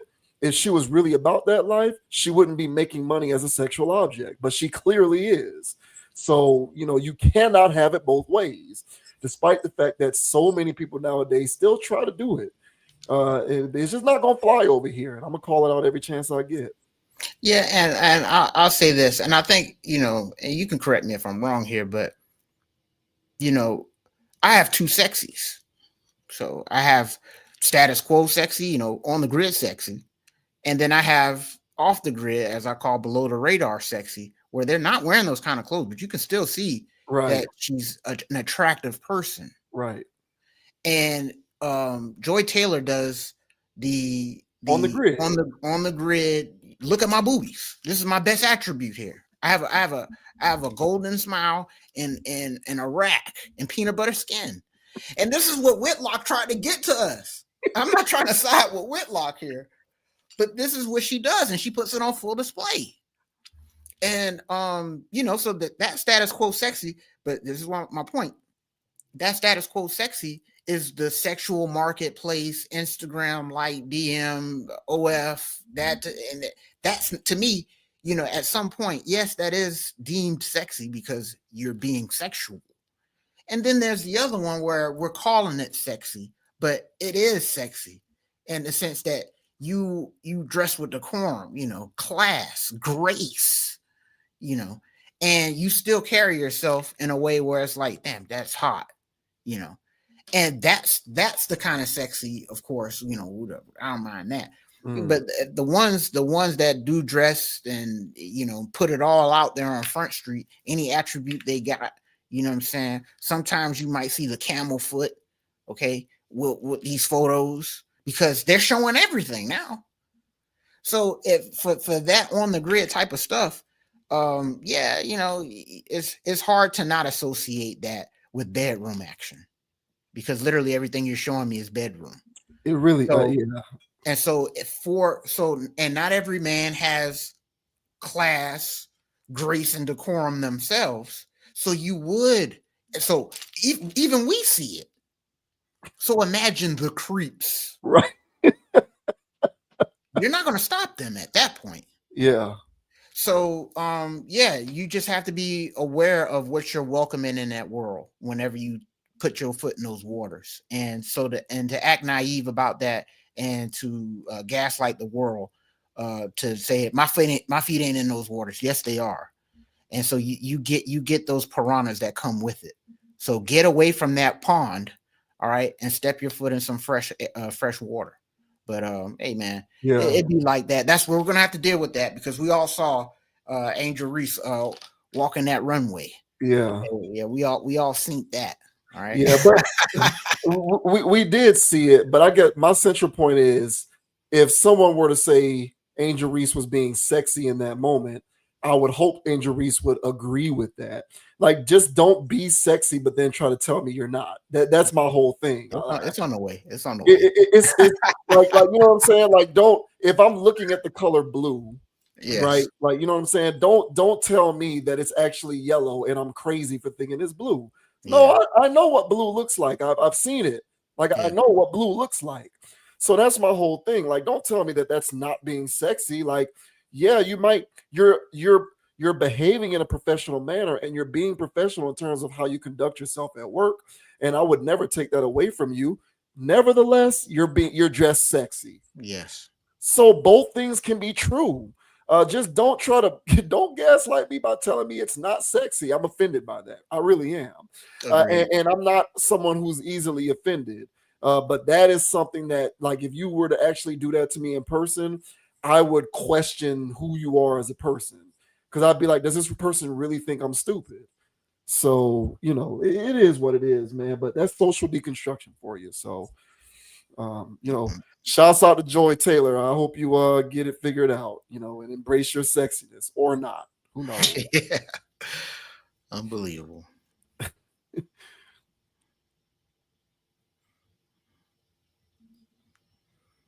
And now we move on to Tyler, the Creator, who's currently engulfed in controversy after supporting or showing support for D'Angelo and Black art.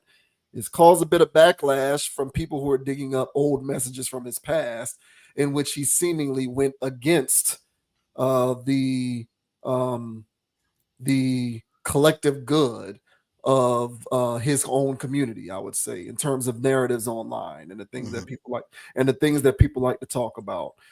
Sprinkled in there is the way that his fan base is constructed, which kind of shows the juxtaposition between the things that he says, who his fans are, and then who he is.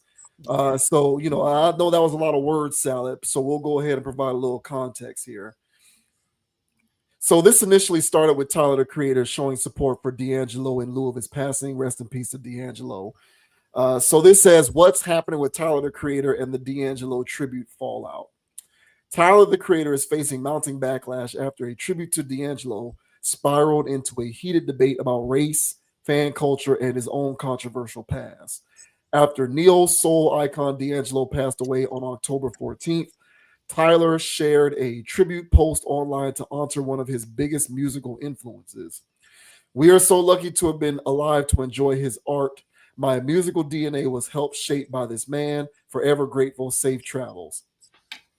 However, the comment section under his post, which has since been turned off, were reportedly flooded with off-topic and insensitive replies from fans who either didn't know D'Angelo or made jokes about when Tyler's next album would drop. The tone-deaf responses sparked outrage across social media platforms, particularly among fans who felt they revealed a larger disconnect between Tyler's audience and the Black artists he champions.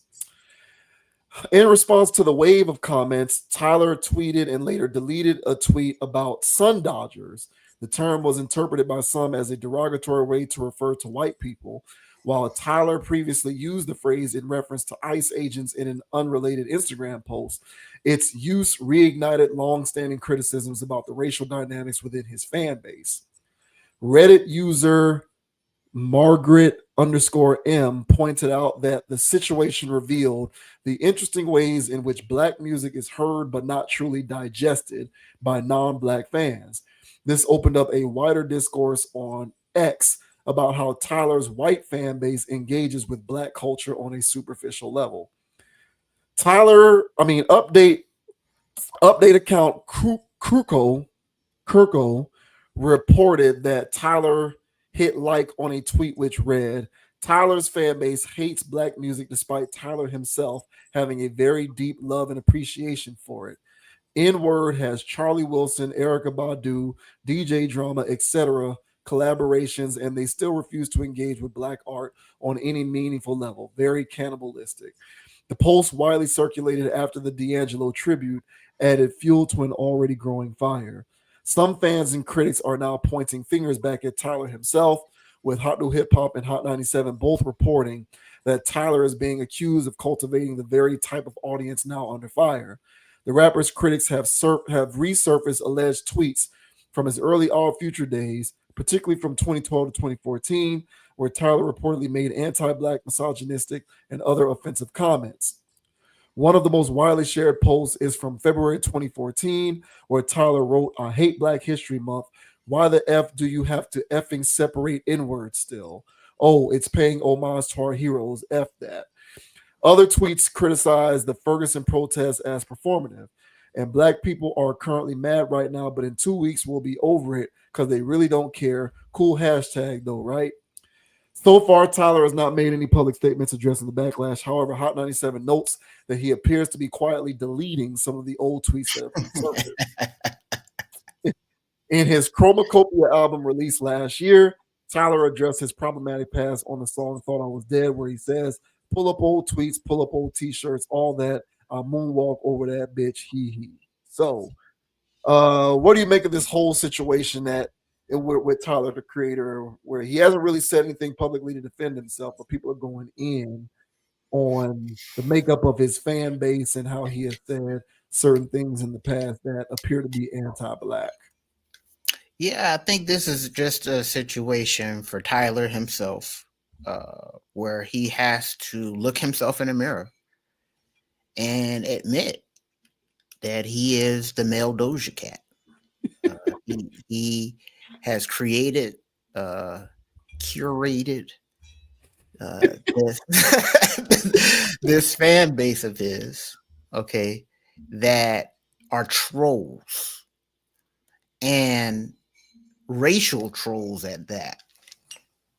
So when there's time and space to be respectful, understanding, mature, his fan base or you know, or in Doja Cat's her fan base, their fan base, they don't take the opportunity to take the high road.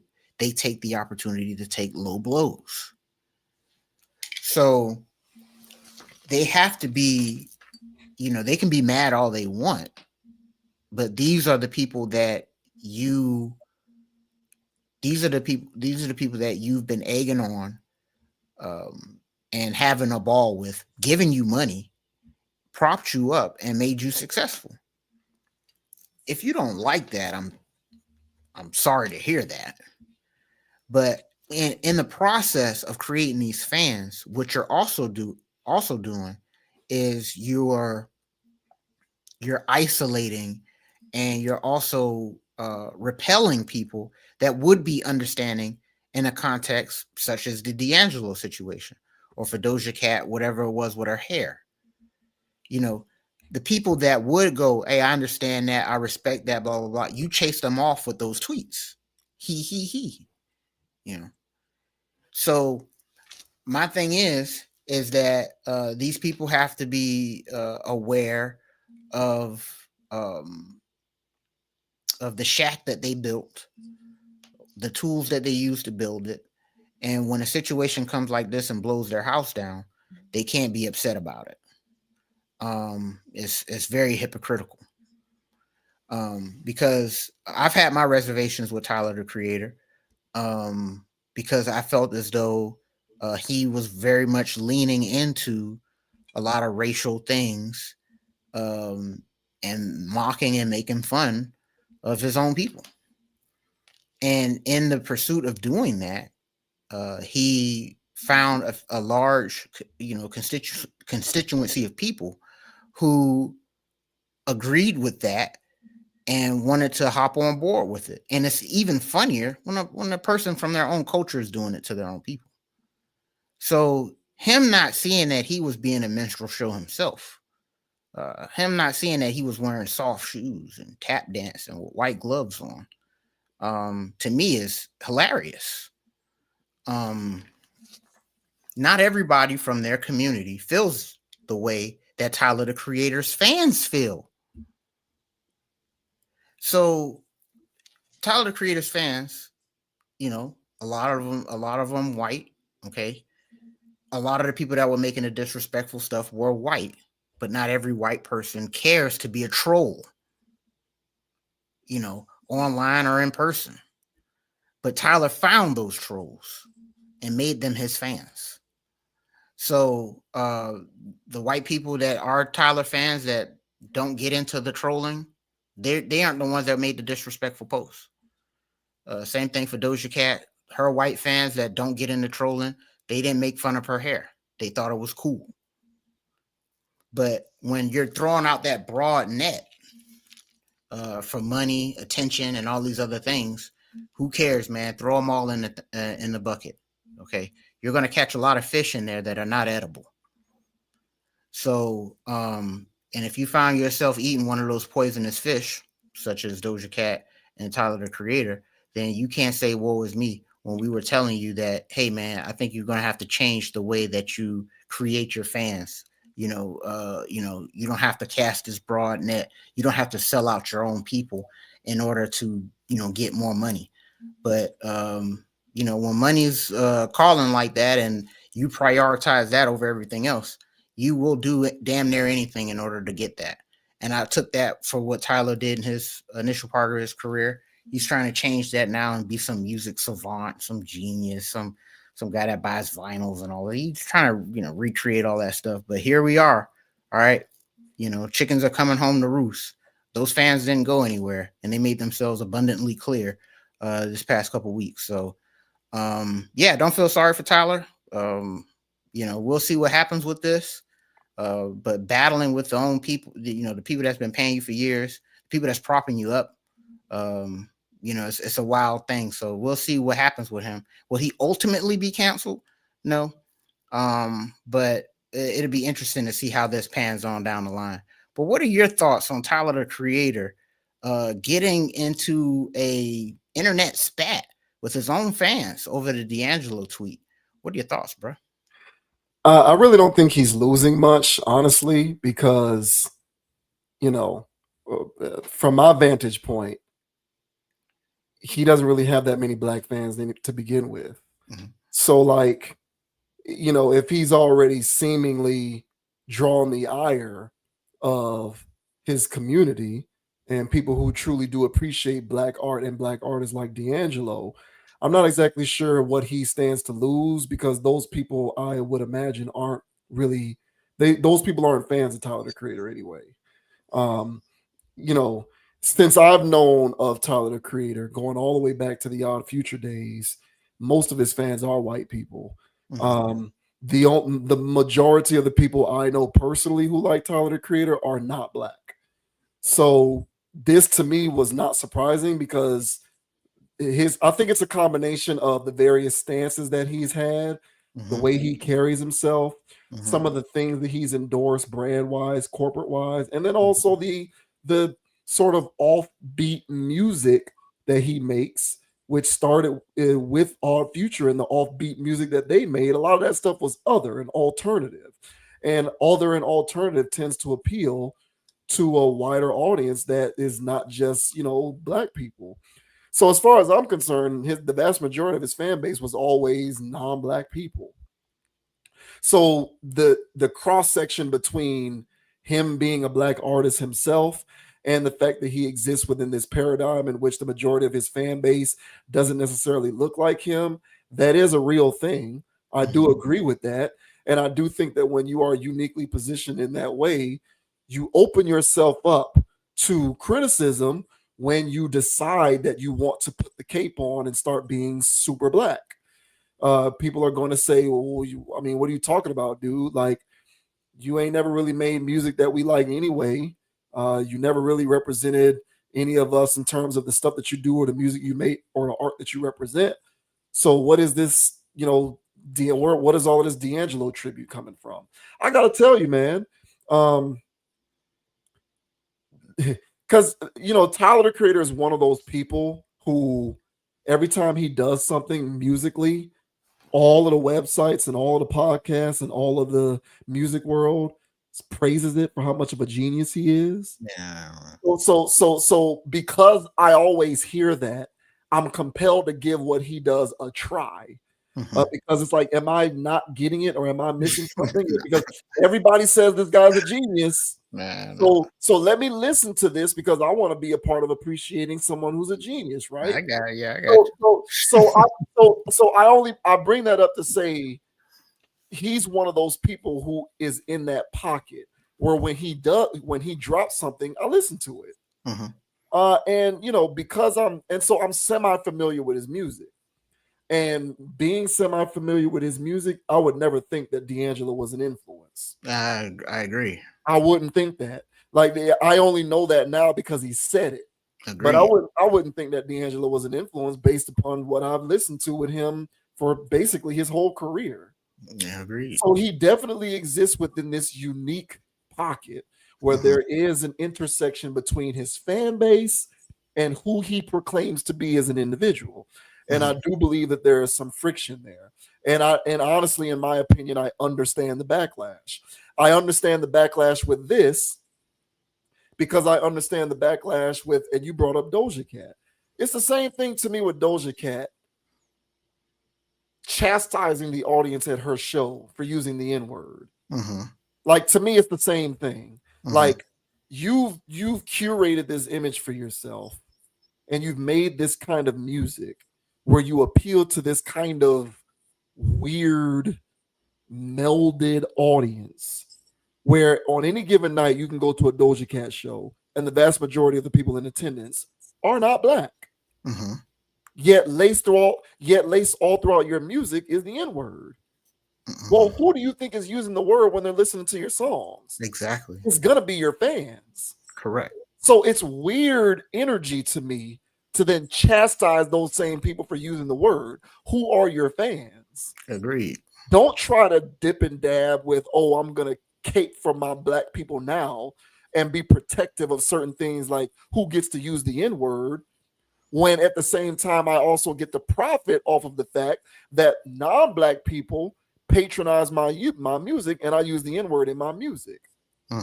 That to me is a form of hypocrisy.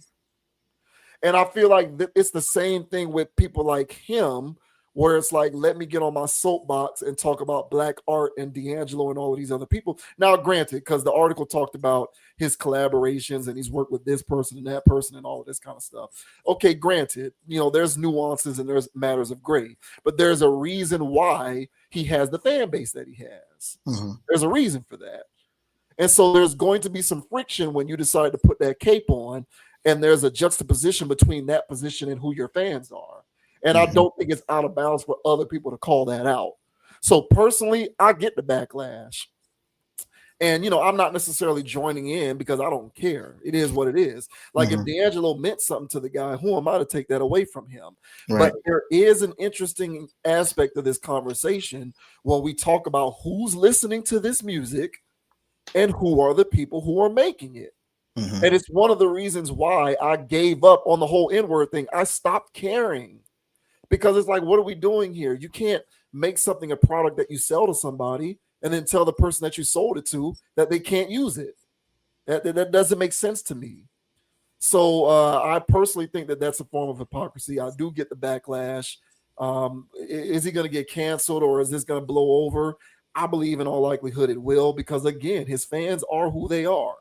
And, he'll go back to his trollish ways, and so all will be forgotten. But, in terms of identifying that unique space that he occupies, where there is this tug and pull between who he is and who his fans are, that's a real thing. And I think a lot of these newer artists who are occupying that same exact space are going to have to figure out the best ways to reconcile that.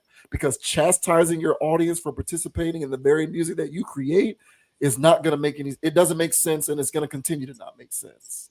Yeah, and are you familiar with Dax, right? The rapper? Yeah. Okay, so Dax, complete cornball, but okay, he has a fan base. Who are those people? I don't know. Please show yourselves. But he has people that are his fans. All right, and I would say the majority of his fans are white. Dax doesn't attract troll white people. He just attracts white people. And so just by having white fans, so Dax could have made a D'Angelo post and his fans would have appreciated that because they know Dax is Black and, he's talking about his people. I respect Dax. And so if Dax is talking about him, I respect it. Right. So he's not going to get the same response of who, what, and making jokes because that's not what he does. What does Dax do? I don't know. Okay, but he doesn't do what Tyler the Creator does. So what Tyler did when he was doing all of his early internet, jokes and trolling, his stuff on Adult Swim, I'm sure I can hear it in my own ear right now. I'm sure he's dropped plenty of hard ERs. That was Tyler the Creator's shtick. That's what he did. He said, I'm willing to take it there. And I'm willing to say the stuff that the white troll fans can't say. I'll speak for them. And and so the same thing Doja Cat did. So when you go and do that, and then white people sign up for that, it's not all white people. Like I said, Tyler the Creator's got white fans who don't participate in that. Yeah. And then he's got the white troll base, which is pretty strong with him. And so those are the ones that came out of the woodwork to say the disrespectful stuff, And so at this point, he has to, that is a mirror reflection of who he was for the last decade or so. So he can't sit there and get upset. And so I don't feel bad for him at all. Will this ultimately cancel him? No, it won't. This is going to blow over and blah, blah, blah. But you can't call those people, sun dodgers or whatever. Like you can't start creating slurs. You can't start doing that, bro. Because at that point, you're dealing with trolls and they choose trolling over everything else. Yeah, I feel like, him doing that is like him calling whoever he was calling sun dodgers. That to me is the equivalent of Doja Cat saying, "Don't say this word, white Yeah. people," even though Yes. you're at my show spending this money, and I say the word in my music, and you're my primary fan base. Yes. When Doja Cat literally made, I first heard of her probably in like 18 or 19. Okay, with her making songs using slurs about black people as the hook, and that's Doja Cat. So when you at your shows doing that, and that's your whole angle, is that, hey, I'm biracial and stuff like that, and I don't like some of the stuff that black people do, and blah, blah, blah. That's your whole angle, and you're playing that up. You're seeing the algorithm do what it does. You're seeing the metrics and stuff like that. It's adding to your bank account. You lean into it, and then when you actually have a human moment, for in Doja Cat situation with the people at the show using the slur, or when because we also covered the topic where she cut her hair and then she had the little right. beads going, and they saying Yeah. tennis ball this and all this other crazy stuff, and it's just Right. like, hey, that's her natural beauty, and y'all don't like it. Her own fans don't like it. Why? Because you Doja Cat were making fun of the natural beauty or whatever of your own people. So of course the fans are going to do that. So in the same context as this, you can't sit there and act like you're some music savant, some historian, all this new stuff that he's doing. I'm a historian of this. I love that. I love music so much. All other garbage. So when you sitting there and you're doing that, okay, and you're trying to do this, they don't want to hear that angle because this is new. If he'd been doing that, then they would have been on board with R.I.P. D'Angelo. This is the first time they're hearing about it. That's why they're saying who. So nah, man, not buying it. Tyler always came off as a person who was willing to say, do, or whatever. He is willing to do anything in order to be on, get on, and stuff like that. That never went away from me. And so this response that he got that he wasn't in favor of is a reflection of him willing to say and do anything to be in the position that he's in. So he himself, much like Joy Taylor, has to take the good with the bad. Yes. Yeah. So I'm not going to sit here and shed a tear for this man. All right. So but yeah, I think this is just going to blow over. He's got a good media team, and then he's just going to be right back at it. But it'd be interesting to see how he conducts himself moving forward, whether he's still leaning into the Negroes can't get themselves together stuff, or if he's going to be more of a neutral party. It'd be interesting to see.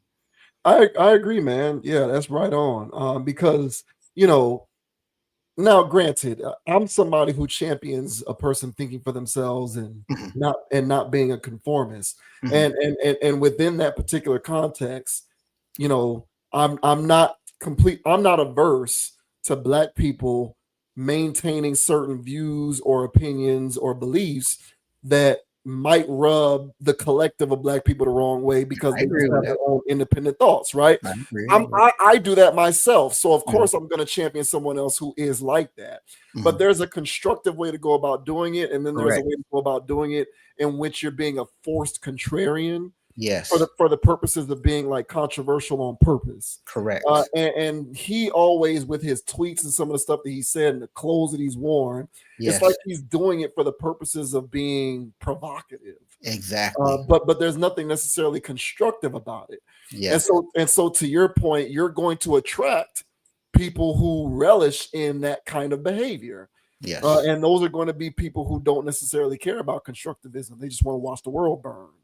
So it's just one of those things, man, where I don't know, maybe it's a learning lesson for him, but he definitely does. There is a definite interesting juxtaposition between his fans and who he is and who he tries to be sometimes when he decides that he wants to conveniently be pro-black. and sometimes you just can't pull it off. Like sometimes it just don't work like that. So exactly. Hey man, shout out to Dax, man. Shout out. Hell no. Hey, good luck to you, Tyler, man. Yeah. Sheesh.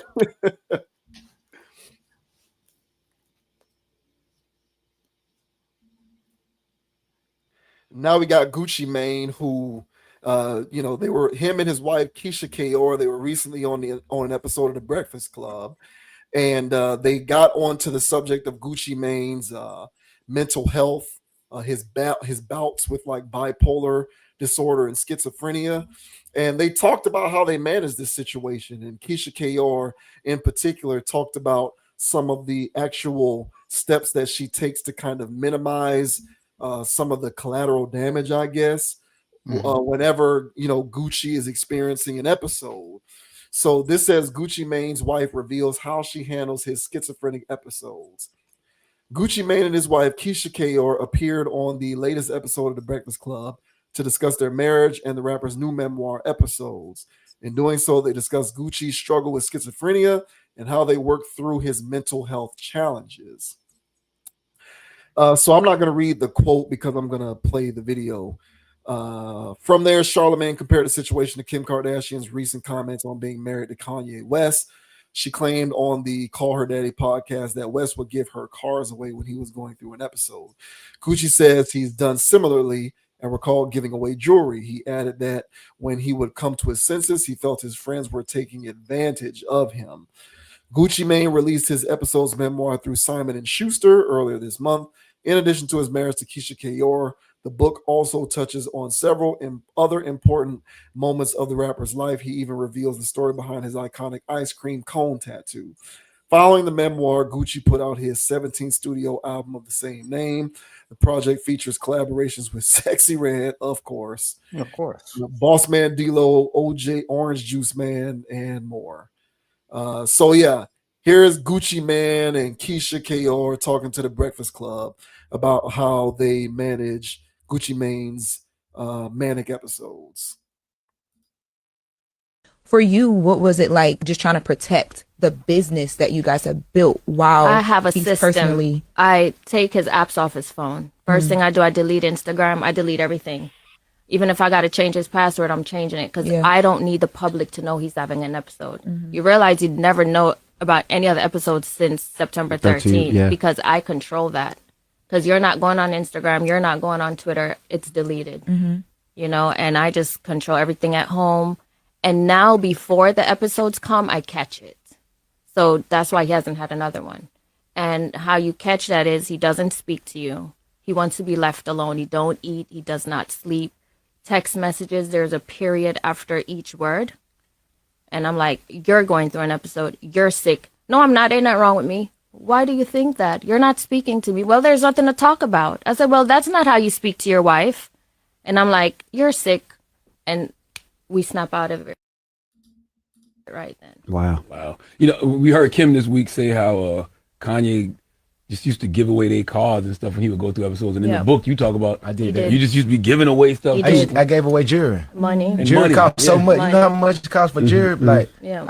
I would give my friends jewelry, and like they know I went well, they'll take it. Damn. They take That's why, advantage of you. I felt like, damn, they know something's going on with me, but they'll take it. So like, when I got out of jail, like I cut off all my friends, my old friends. 'Cause I'm like, damn, they were taking advantage.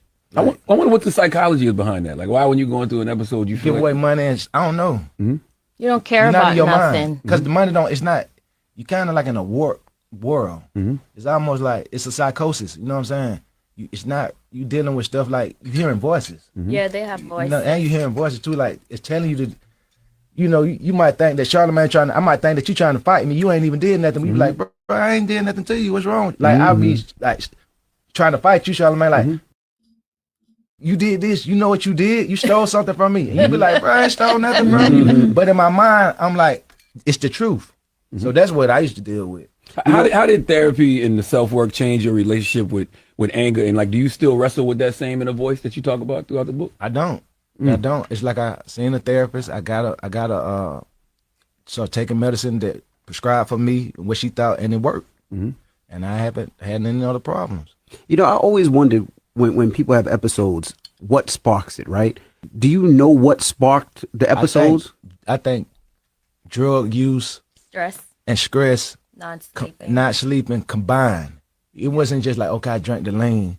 It was also I'm drinking lean, and I had like 5 or 6 charges, open cases. So I was so stressed out. So, I'm going to the studio and I got all these artists. I'm steady working hard. You know what I'm saying? So from the outside looking in, you would think that I'm not fazed about it. But it's almost like I pushed the cases out my mind. You see what I'm saying? but it's still a stress. But I'm just not dealing with it. I'm not talking about it. I'm just like acting like it's never gonna happen. Like court not gonna never happen. But that's a big stress. And I'm steady drinking lean, smoking weed, taking pills to kind of numb that. And then one day it's just like the straw that break the camel back. Boom, now my mind can't take it. When I had the episode in 2019, 2020, it was COVID. That really just messed me up. And then another thing what triggered the episode was I got my teeth done and they put me under anesthesia and the drugs messed me up. When I came from under anesthesia, I was having an episode, flipping out.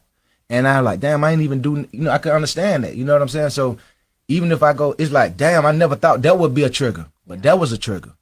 So it could be a multitude of things. Gotcha. Wild business, man. So yeah, what do you think about all of that, man, and how they try to manage the situation, and deleting all the social apps, taking his phone away, and all of that stuff? Schizophrenia is not a joke. Okay, I'm gonna go ahead and say that schizophrenia is not a joke.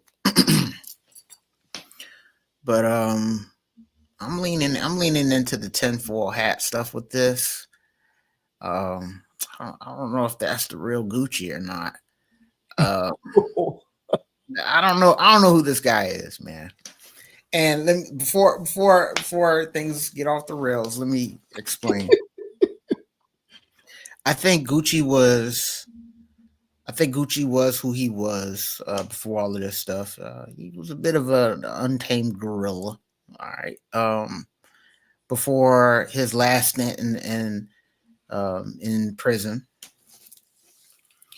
But his body transformation and all this other stuff that came with it. At first I was happy for him, but then when he came out and then this woman was everywhere with him, literally in lockstep. Every time I seen him, she was there, outside of a music video, of course, but she's everywhere with this guy. And, I started getting into the mindset of, I think he's on different kinds of drugs now. And so, no, he's not on the lean.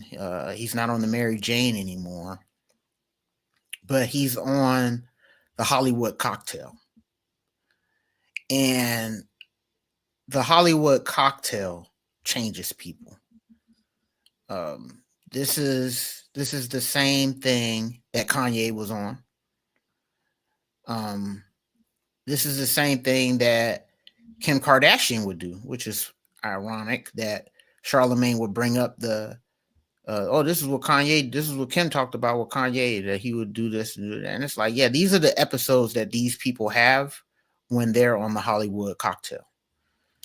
And what is the Hollywood cocktail? The same thing that Kanye mentioned that that doctor said, either tweeted out or said, that Hollywood doctor that said that, if you keep acting like this or whatever, basically I'm gonna have you, Baker acted and, you'll never remember anything again kind of thing or whatever.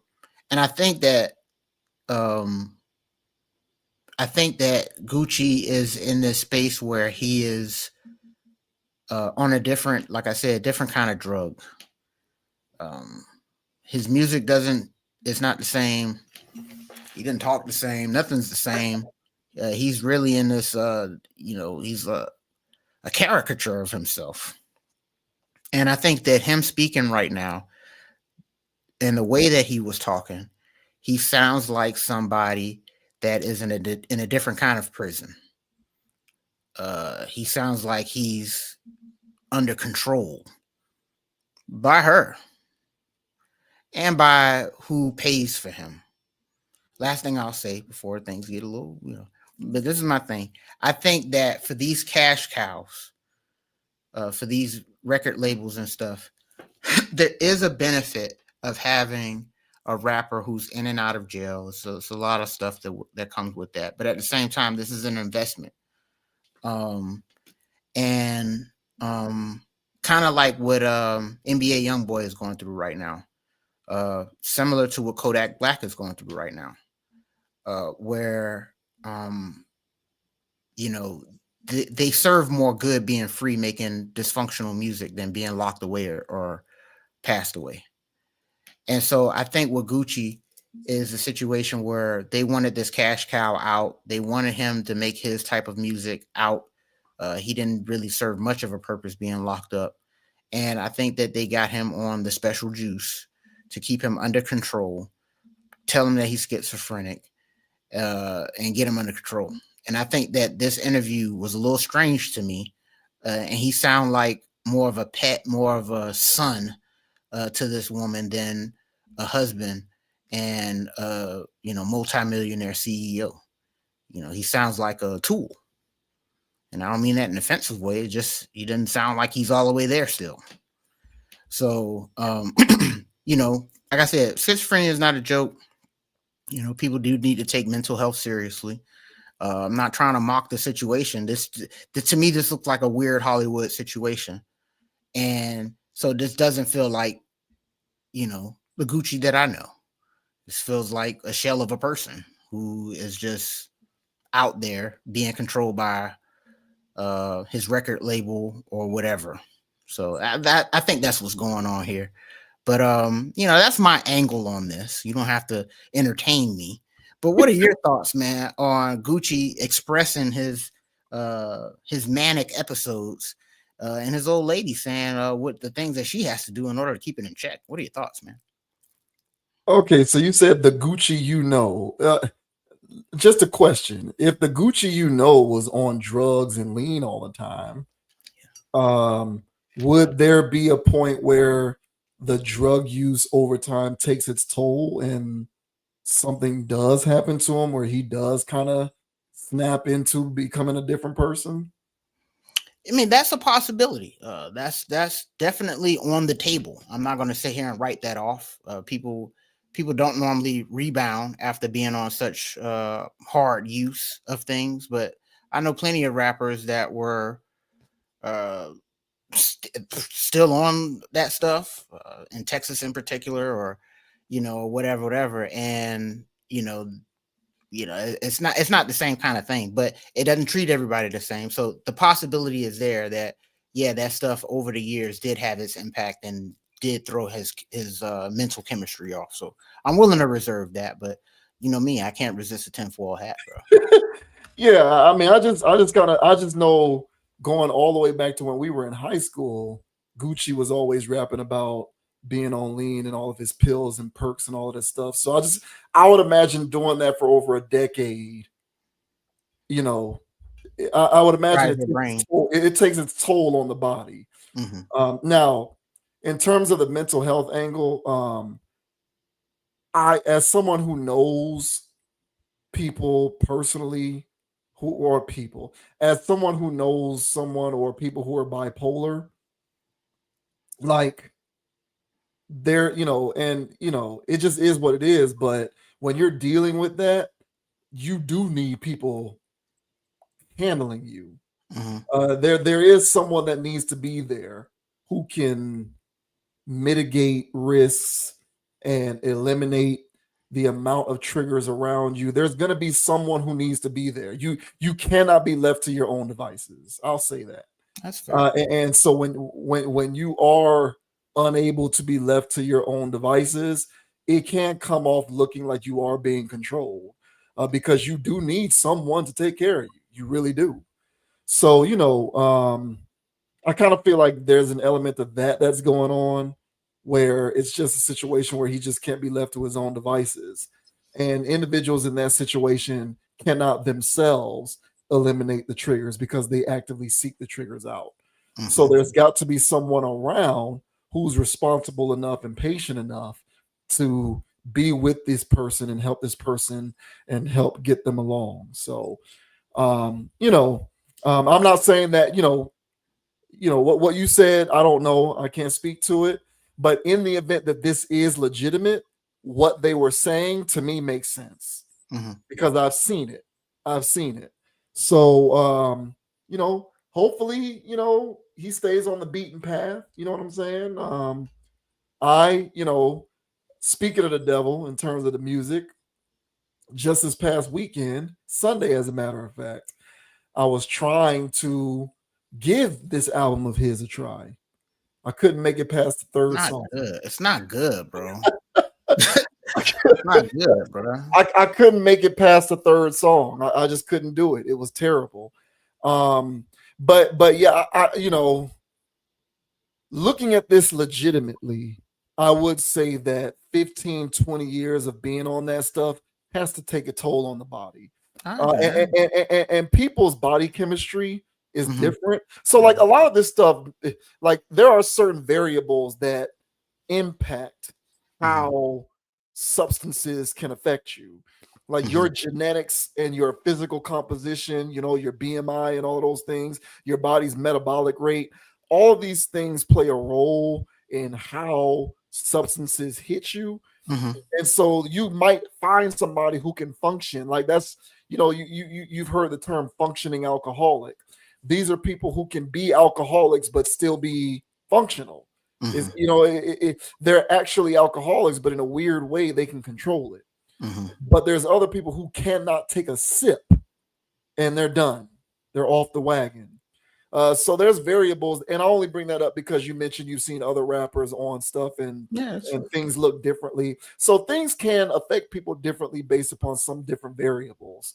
But I'll just say, looking at it legitimately, I've seen firsthand enough that I can substantiate that what they were talking about is real. Now, whether it's real with them or whether there's some other weird stuff going on, who knows? But assuming that it is real, hopefully it works out and he stays on the beaten path. But I'm gonna tell you like this, bro, she ain't going nowhere. Oh no, she ain't going nowhere. She ain't going nowhere because she stands to gain too much. There's too much to lose from that situation falling apart.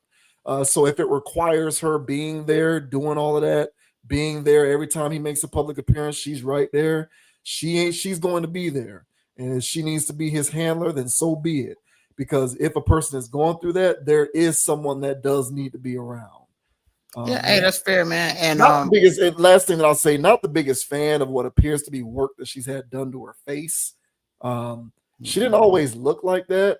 I really hate it when these chicks do this. She looks worse to me than how she used to look.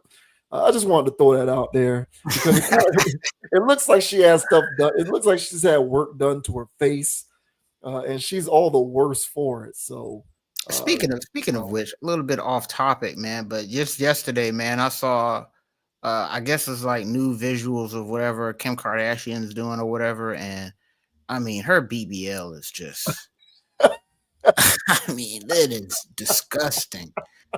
At some point, man, they're addicted, man. They just don't know when to quit. Yeah. They just don't know when to quit, man. Yeah. But I'll say this. All of that stuff's fair, man. Like, I always leave a window open whenever I put the tinfoil hat on. All right. So I always leave the window open. But to me, it's entertaining, okay, to put it on. And I just don't trust the industry. And I just don't trust the industry. And I just felt as though that rollout of him coming out, and I just wanted to hear when he got out,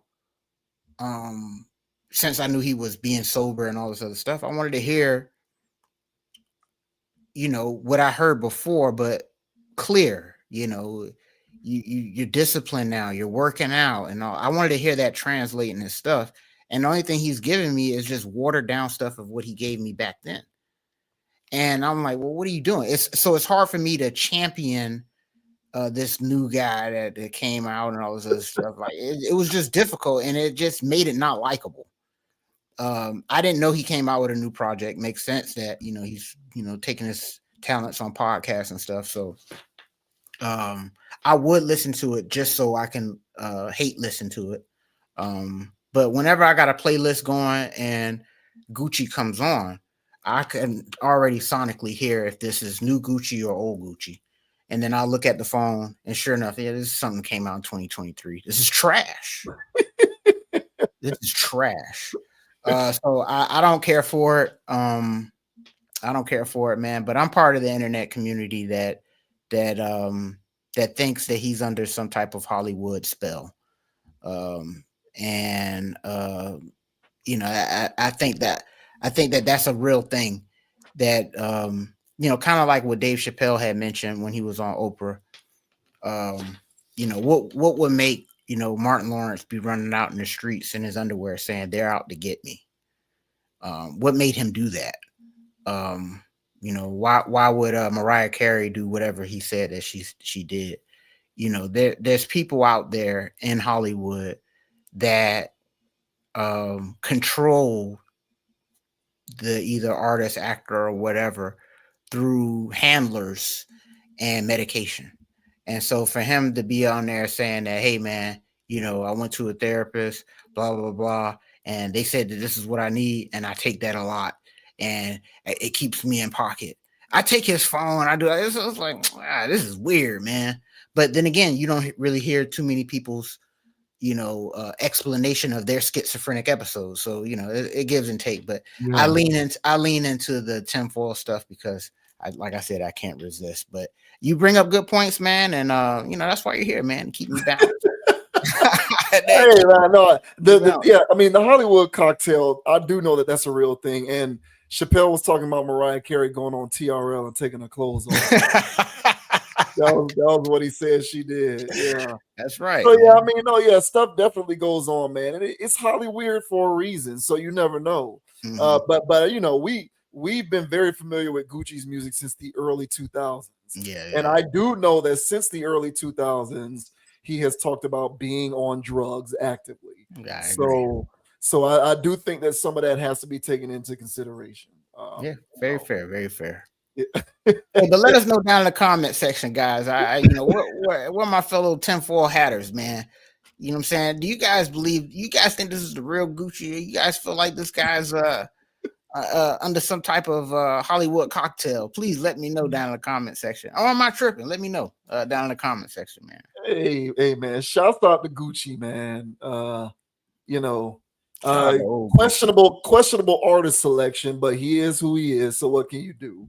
Yeah, man. But, shout out to old Gucci. I don't know if we ever talked about it, but it was this thing going around where they were talking about the amount of people who have been signed to Gucci who ended up going to prison. Yeah, man. We talked about that here, man. That's why I don't like this new dude. I don't know who this man is. Man. He out of pocket. Hey, shouts out to Gucci, man.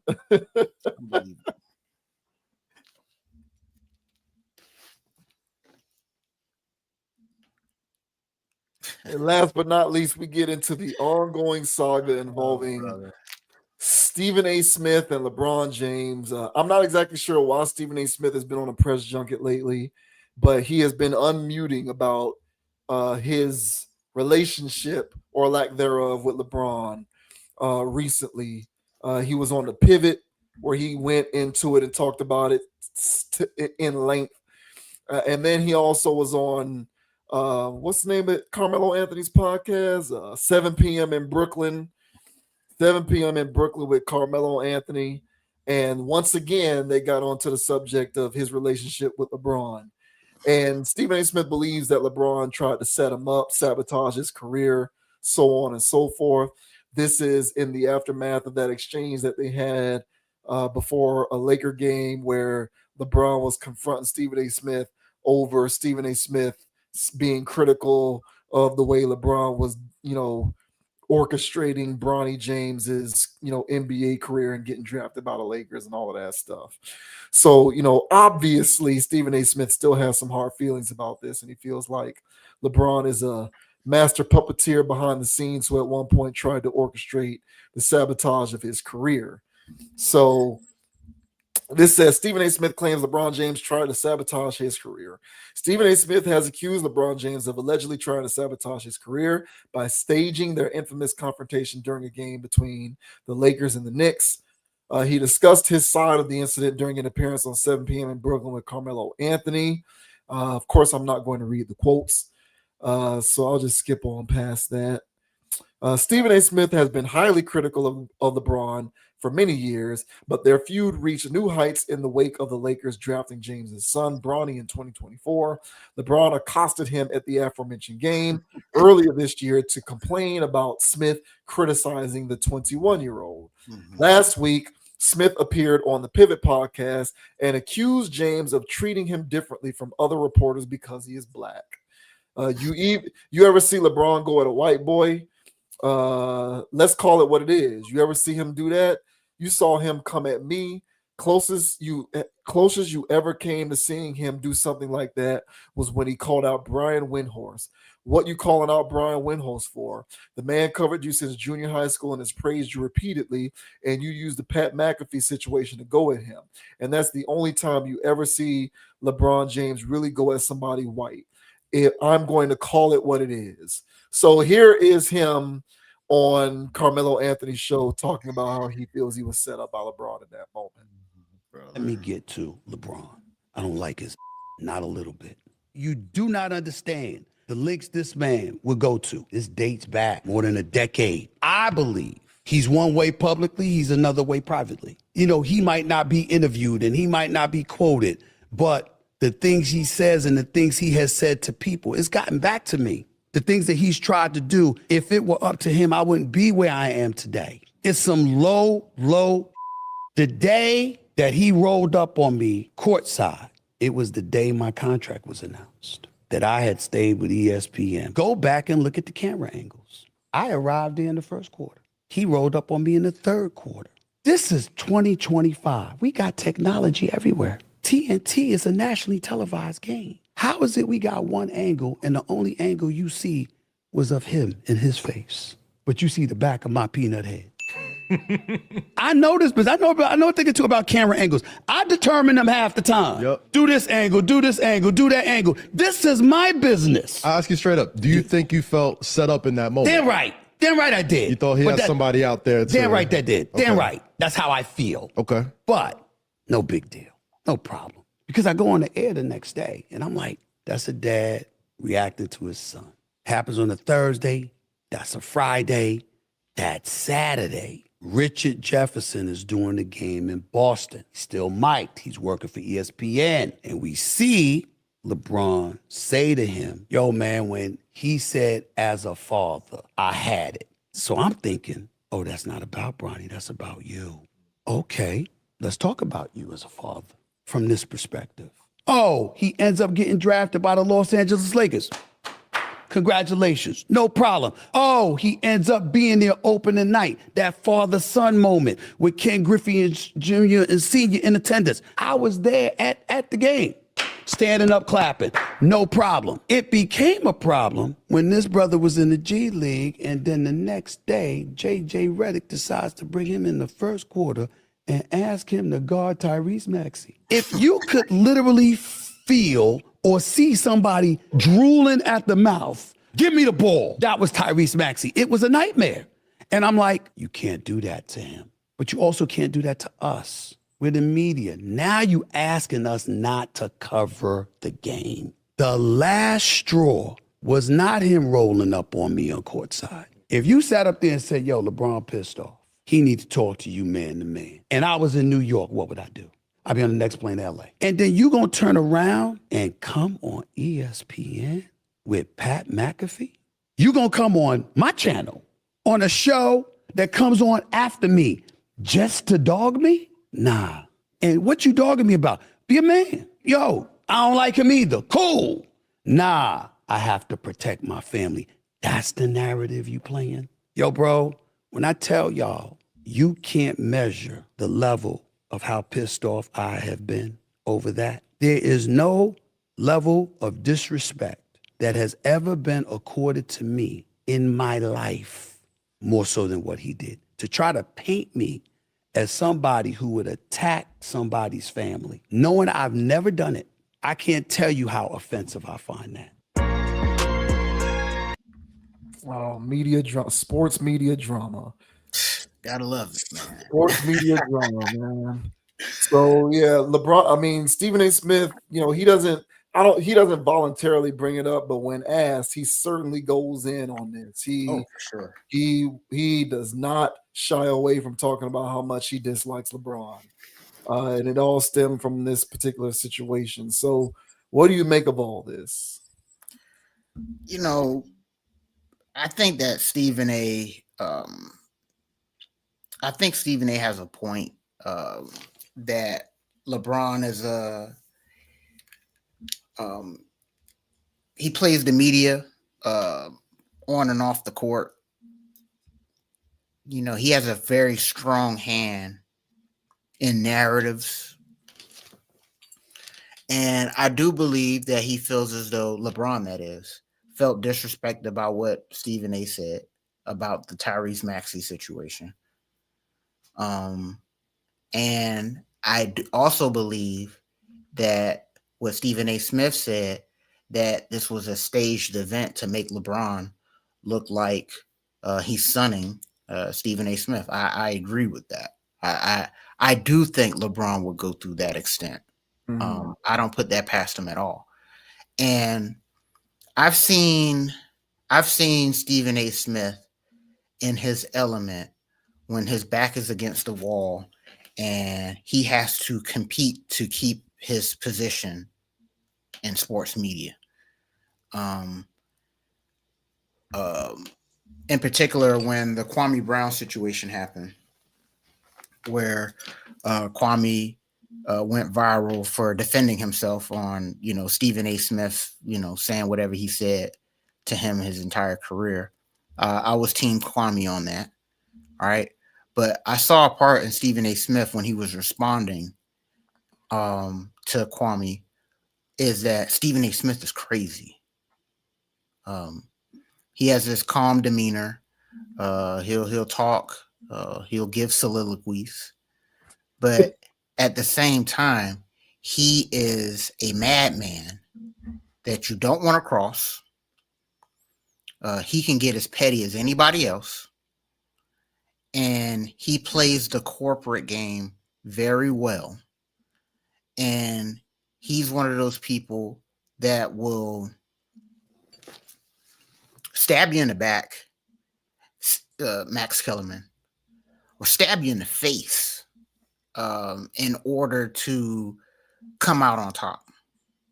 He's taken this LeBron situation because LeBron did go up against him. He's taking this LeBron situation, and this is why he keeps bringing it up or expounding upon it, is because there's a large part of Stephen A. Smith's ego that got bruised in that. And he can't let it go because Stephen A. Smith is crazy. And so that thing that made Stephen A. Smith what we want to call here in the first world successful, because he is successful by status quo mainstream metrics. Sure. The reason why he got there is because he has sociopathic tendencies.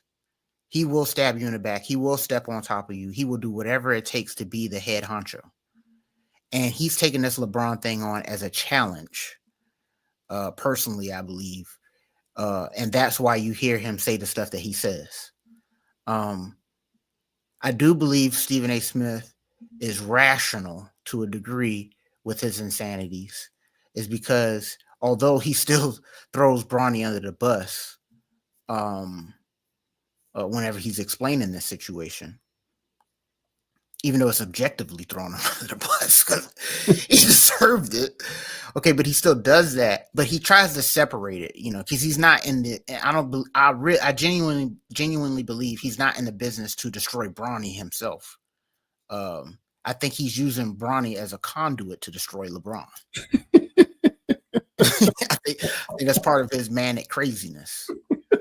So honestly, personally, I have my beefs with Stephen A. Smith. I don't think he's no beacon of light. I don't think he's any angel at all.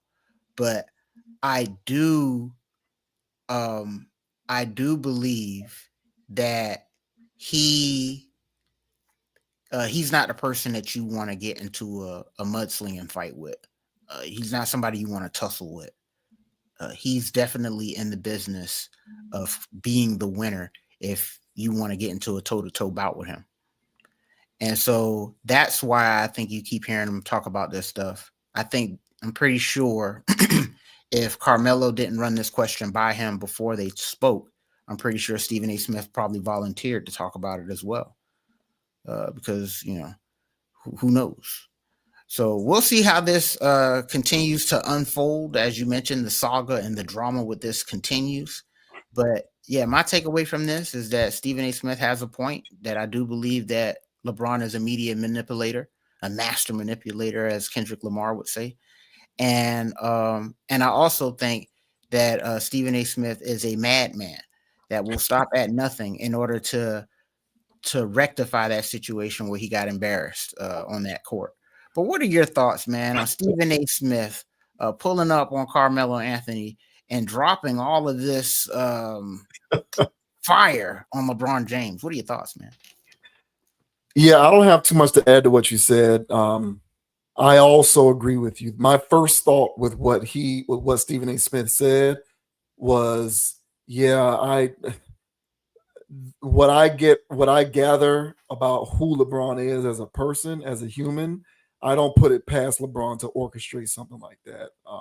Do I know for a fact that that's exactly what happened? No, of course not. Sure. But do I think it's within the realm of possibility that that was orchestrated by LeBron? I do, because like you, I've always found him to be political in terms of the way that he presents himself in the public eye with the media. And people make excuses for him, talking about how he's a billionaire and he's a brand protector because that's the status that he occupies. It is what it is. If you want to call it that, that's fine. If you want to call it that as a way to excuse the behavior, go ahead. But, I think it's unbecoming of a person to manipulate and play upon people's intelligence in the various ways throughout LeBron's career that I believe he has done. So because I believe that to be something that is within LeBron's purview, I do think it's possible that that was a staged event made to make himself look like a conquering hero, and made to make Stephen A. Smith look like, someone who was defeated in the field of battle. And with respect to Stephen A. Smith, Stephen A. Smith is what it is. I don't think this is necessarily the topic for me to criticize Stephen A. Smith in terms of his job. It is, he's gotten to where he's gotten to, and that's fine. I will say, I've followed him in terms of his sports media career for a long time. And I will be fair and honest in that he does not really have a track record for discussing people's personal business on mainstream television, nor has he been disparaging towards anybody's family or family members or anything like that. Like Stephen A. Smith, if I'm being reasonable, has never, engaged in that kind of mudslinging. So I will say that if he feels that he was offended because LeBron tried to paint this narrative that Stephen A. Smith was attacking LeBron's family, which is what LeBron was doing by saying, I have to protect my family, then I'm understanding of Stephen A. Smith feeling offended. Stephen A. Smith feeling offended by that, because he said on several occasions, "Your personal business is your personal business. I don't get into all of that. I'm just here to talk about the game." And by and large, whether I agree or disagree with his takes, they have largely been within the context of the field of play. So for someone to say, "Oh, you're coming at my family and I have to protect my family," if he felt offended by that notion, I can understand that. So I don't think anybody here is right or wrong. I do think it's within LeBron's wheelhouse to be a manipulator, because I do find him to be a manipulator. And if Stephen A. Smith was offended by LeBron's attempt to categorize him as someone who goes at his family, then I think he's within his right to defend him against that. Moreover, I will just say, that anybody who idolizes people like LeBron specifically, I think you do yourself a disservice by believing that LeBron is this angelic, perfect person who is incapable of doing things that are unbecoming of any person in any circumstance. I'll say that. And that's less about LeBron specifically, and that's more so of a general point about engaging in celebrity hero worship in general. Don't believe anybody who you think is a great person is actually a great person. When they show you something, believe it. And I think that LeBron has given us plenty of evidence in the past, which at the very least shows us that he might not necessarily be a bad person, but he is more than willing to engage in his own form of mudslinging. And I think that you should just call it how you see it. Yeah, well said. And I relate, what Stephen A does when it comes to his sports takes, because no, he doesn't get personal. He doesn't get personal per se, but he'll sink his talons into a take. He doesn't get Skip Bayless personal. Whereas he's calling somebody Bosch Spice or something. Yeah. he's not going there. Yeah. But Stephen A. Smith will sink his claws into somebody. Call him a bum, a bust, or this or that. Akin to what Paul Feinbaum does. For years, could not stand Paul Feinbaum because he's always dunking on Miami Hurricanes. He can't wait to do so. Okay. But then, my hatred for him, I realized that, it's not personal per se. He does have a vendetta against the Hurricanes, but he has a vendetta against a lot of people. And people tune into Paul Feinbaum because he'll rip people to shreds. And gotta be honest, man, I tune in to hear him rip people to shreds. Okay. So it's a form of entertainment takes that happens. Now, Paul Feinbaum is not beloved by people, okay, by coaches in particular and fan bases. You have to understand and know what you're getting yourself into when you call yourself watching or listening to Paul Feinbaum. So the same thing goes with Stephen A. Smith. I think what goes on here is that, there's this whole, your black thing, that, you can't be tearing down brothers or whatever. And that goes with Stephen A., where it's like, hey man, you go too hard on us or whatever. And that's this whole players, you can't, especially with basketball, you can't talk about us. But what Stephen A. has done is he has cultivated himself a lane where he gives these takes where he'll scold people when he feels as though it's needed. And LeBron was never immune from that, from Stephen A. Smith, which is probably why LeBron doesn't like him.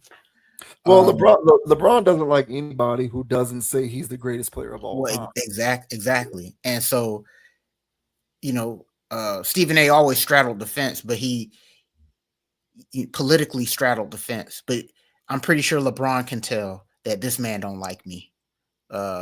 Stephen A. don't like me. And therefore that disdain was there because he doesn't go on the extreme and say he's the greatest of all time. So by that alone, and him being critical at certain times, it was enough for them to be an animosity there. So when the whole Bronny situation came, I think that everything came to a head. But I think that Stephen A. catches a bit of flack for being that hot take machine where he will rip people. And it's a form of entertainment, whether we like it or not. And Stephen A. is an entertainer. And so, yeah, man, I have my gripes with Stephen A. I feel like he is who he is. I don't think he's perfect at all. And I'm by no means a Stephen A. defender. I think he does a lot of goofy stuff at times himself. But in this context, I'm siding with him and his observation. And I feel as though that LeBron should be more objective about Stephen A. Smith's take on what happened to Bronny that night, because that was embarrassing. And I agree that he should not have been in that situation. And that will be a low light played forever and Bronny's name. And that shouldn't have been the case. So, but be that as it may, the drama to me is funny. I get a good laugh out of it. So whether LeBron responds to this, which most likely he won't, but we'll see, man. The drama continues, and I'm not getting front row tickets to it, but I'll still watch and laugh. Yeah. Well, whenever you talk about somebody coming at your family, it's one of those things, it's like the emotional blackmail that Stephen A. Smith engages in regularly whenever he brings race into his takes. It's like, well, damn, I can't really argue against that because I don't want to be against my community. So I guess I gotta either stay quiet or, agree with you. And so it's a similar dynamic. Like, oh, damn, well, you feel like he came at your family. Well, who am I to criticize you for doing that? We all want to protect our family, right?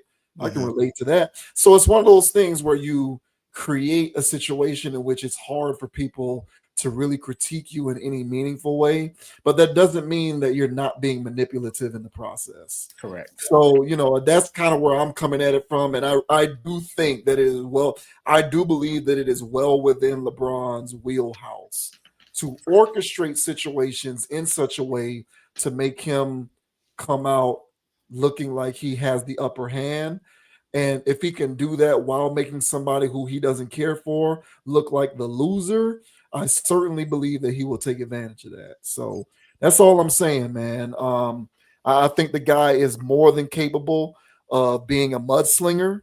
Stephen A. Smith is not. All I'm saying is in this, between the two of them, Stephen A. Smith is not the only mudslinger. Correct. Despite the pristine mainstream image that LeBron has been able to curate for himself with all of his apologists and acolytes in the media, Stephen A. Smith is not the only mudslinger between the two of them. And a lot of the rest of these celebrities and these athletes that a lot of people worship out here in these streets, y'all think that these people are above mudslinging and they can mudsling with the best of them. Yeah. So just don't set yourself up for disappointment once you realize that your favorite famous person is a mudslinger. Yeah. Well, they made, and the last thing I'll say is to add to that is they made it in that position for a reason, especially within sports media, especially in the corporate America sense. Like, taking on somebody that stepped on so many people to get in that position. They were ruthless to get there, and they'll be ruthless to protect it. So it'll be interesting to see how this develops going down the line. But I have nobody to shout out here. Me so either. I guess Carmelo Anthony, man. Shout out to Carmelo Anthony, man. Yeah. Definitely. Shouts out to Carmelo because Carmelo. Yeah, shouts out to Carmelo because they got the NBAs on NBC now, and Carmelo is one of the people that's going to be talking about the game. So, oh, nice. It's cool to see him get another check. Yeah, how about that? Yeah. Oh man, but we're done, folks. We are out of here. Another, dare I say, great addition to the stream at the books. Major shouts out to everybody who stuck around for this week's episode. Yeah. And if you did not do so, feel free to engage with any of our individual video uploads throughout the week as we continue to pump out this logical content. JV Wins Dogon SS. Check us out on Instagram at ConApproach, on Instagram and TikTok at ConApproach, CONAPPROACH. Check me out on Instagram at JV Wins, JVWINS. And again, Apple Podcasts, Amazon Music, and Spotify. Subscribe to the podcast because we regularly upload all the live streams to those various channels. So we're working hard over here. We appreciate very much the community that we've been able to cultivate, and we appreciate the community that we continue to cultivate as we grow it out. So leave a comment, hit that like button, subscribe to the channel. Tonight is the first night of the NBA season.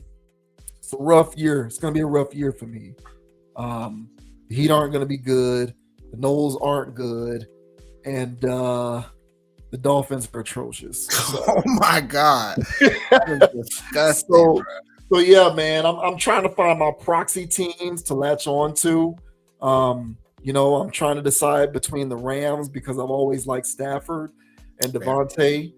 So, just trying to gauge my options in terms of proxy stories and teams to latch on to because it ain't looking good. And I'll save the hurricane talk for you, sir. I didn't want to rub it in, but the floor is yours. I'll let you have it. Hey, man, you already know, man. The name's Dogon SS. And you can find me on Instagram at Dogon_SS, on YouTube, DraftKings, MySpace, FanDuel. Hey, man, if There's a social media platform out there. Dogon_SS is also out there. Make sure you guys like, subscribe, follow, and all that good jazz. And as I say every week, guys, we greatly appreciate you guys for watching, liking, sharing, okay, and subscribing to the channel, man, because and we also appreciate you guys consciously leaving comments as well. All right. So, hey, man, without you guys, there are no us out here every week crushing it on YouTube. Now, I know we took last week off, man, but sometimes even the greats need a week off. All right. So, hey, we greatly appreciate you guys for joining us yet again. And as I say every week, guys, all right, don't be too high, don't be too low. Keep it calm, keep it chill, keep it clear. And don't let anybody get you off your pivot. And to address the hurricane madness, okay, I'm still here, baby. I ain't going nowhere. Still Canes for life. All right. So, hey, man, not everybody's going to have a perfect season. Occasionally going to have a blemish here or there. All right. But hey, that's not stopping us from making a playoff push and an eventual playoff run. So shout out to my Hurricanes and shout out to Mike Norvell for making for making sure my Hurricanes stay winning against the Seminoles. So shout out to Norvell. Hey, until next week, ladies and gentlemen, I'll catch y'all. Don't worry, he sends his regards. But yeah, folks, that'll do it for us, man. Remember, don't be a group thinker, have a mind of your own, think for yourself. And until next time, stay righteous. We'll see you later. Peace. Go Curds. Hey, man. And I guess, man, the Ravens suck too. So I gotta find my team too. Peace, y'all. Yeah, man. I ain't got nobody to cheer for, bruh.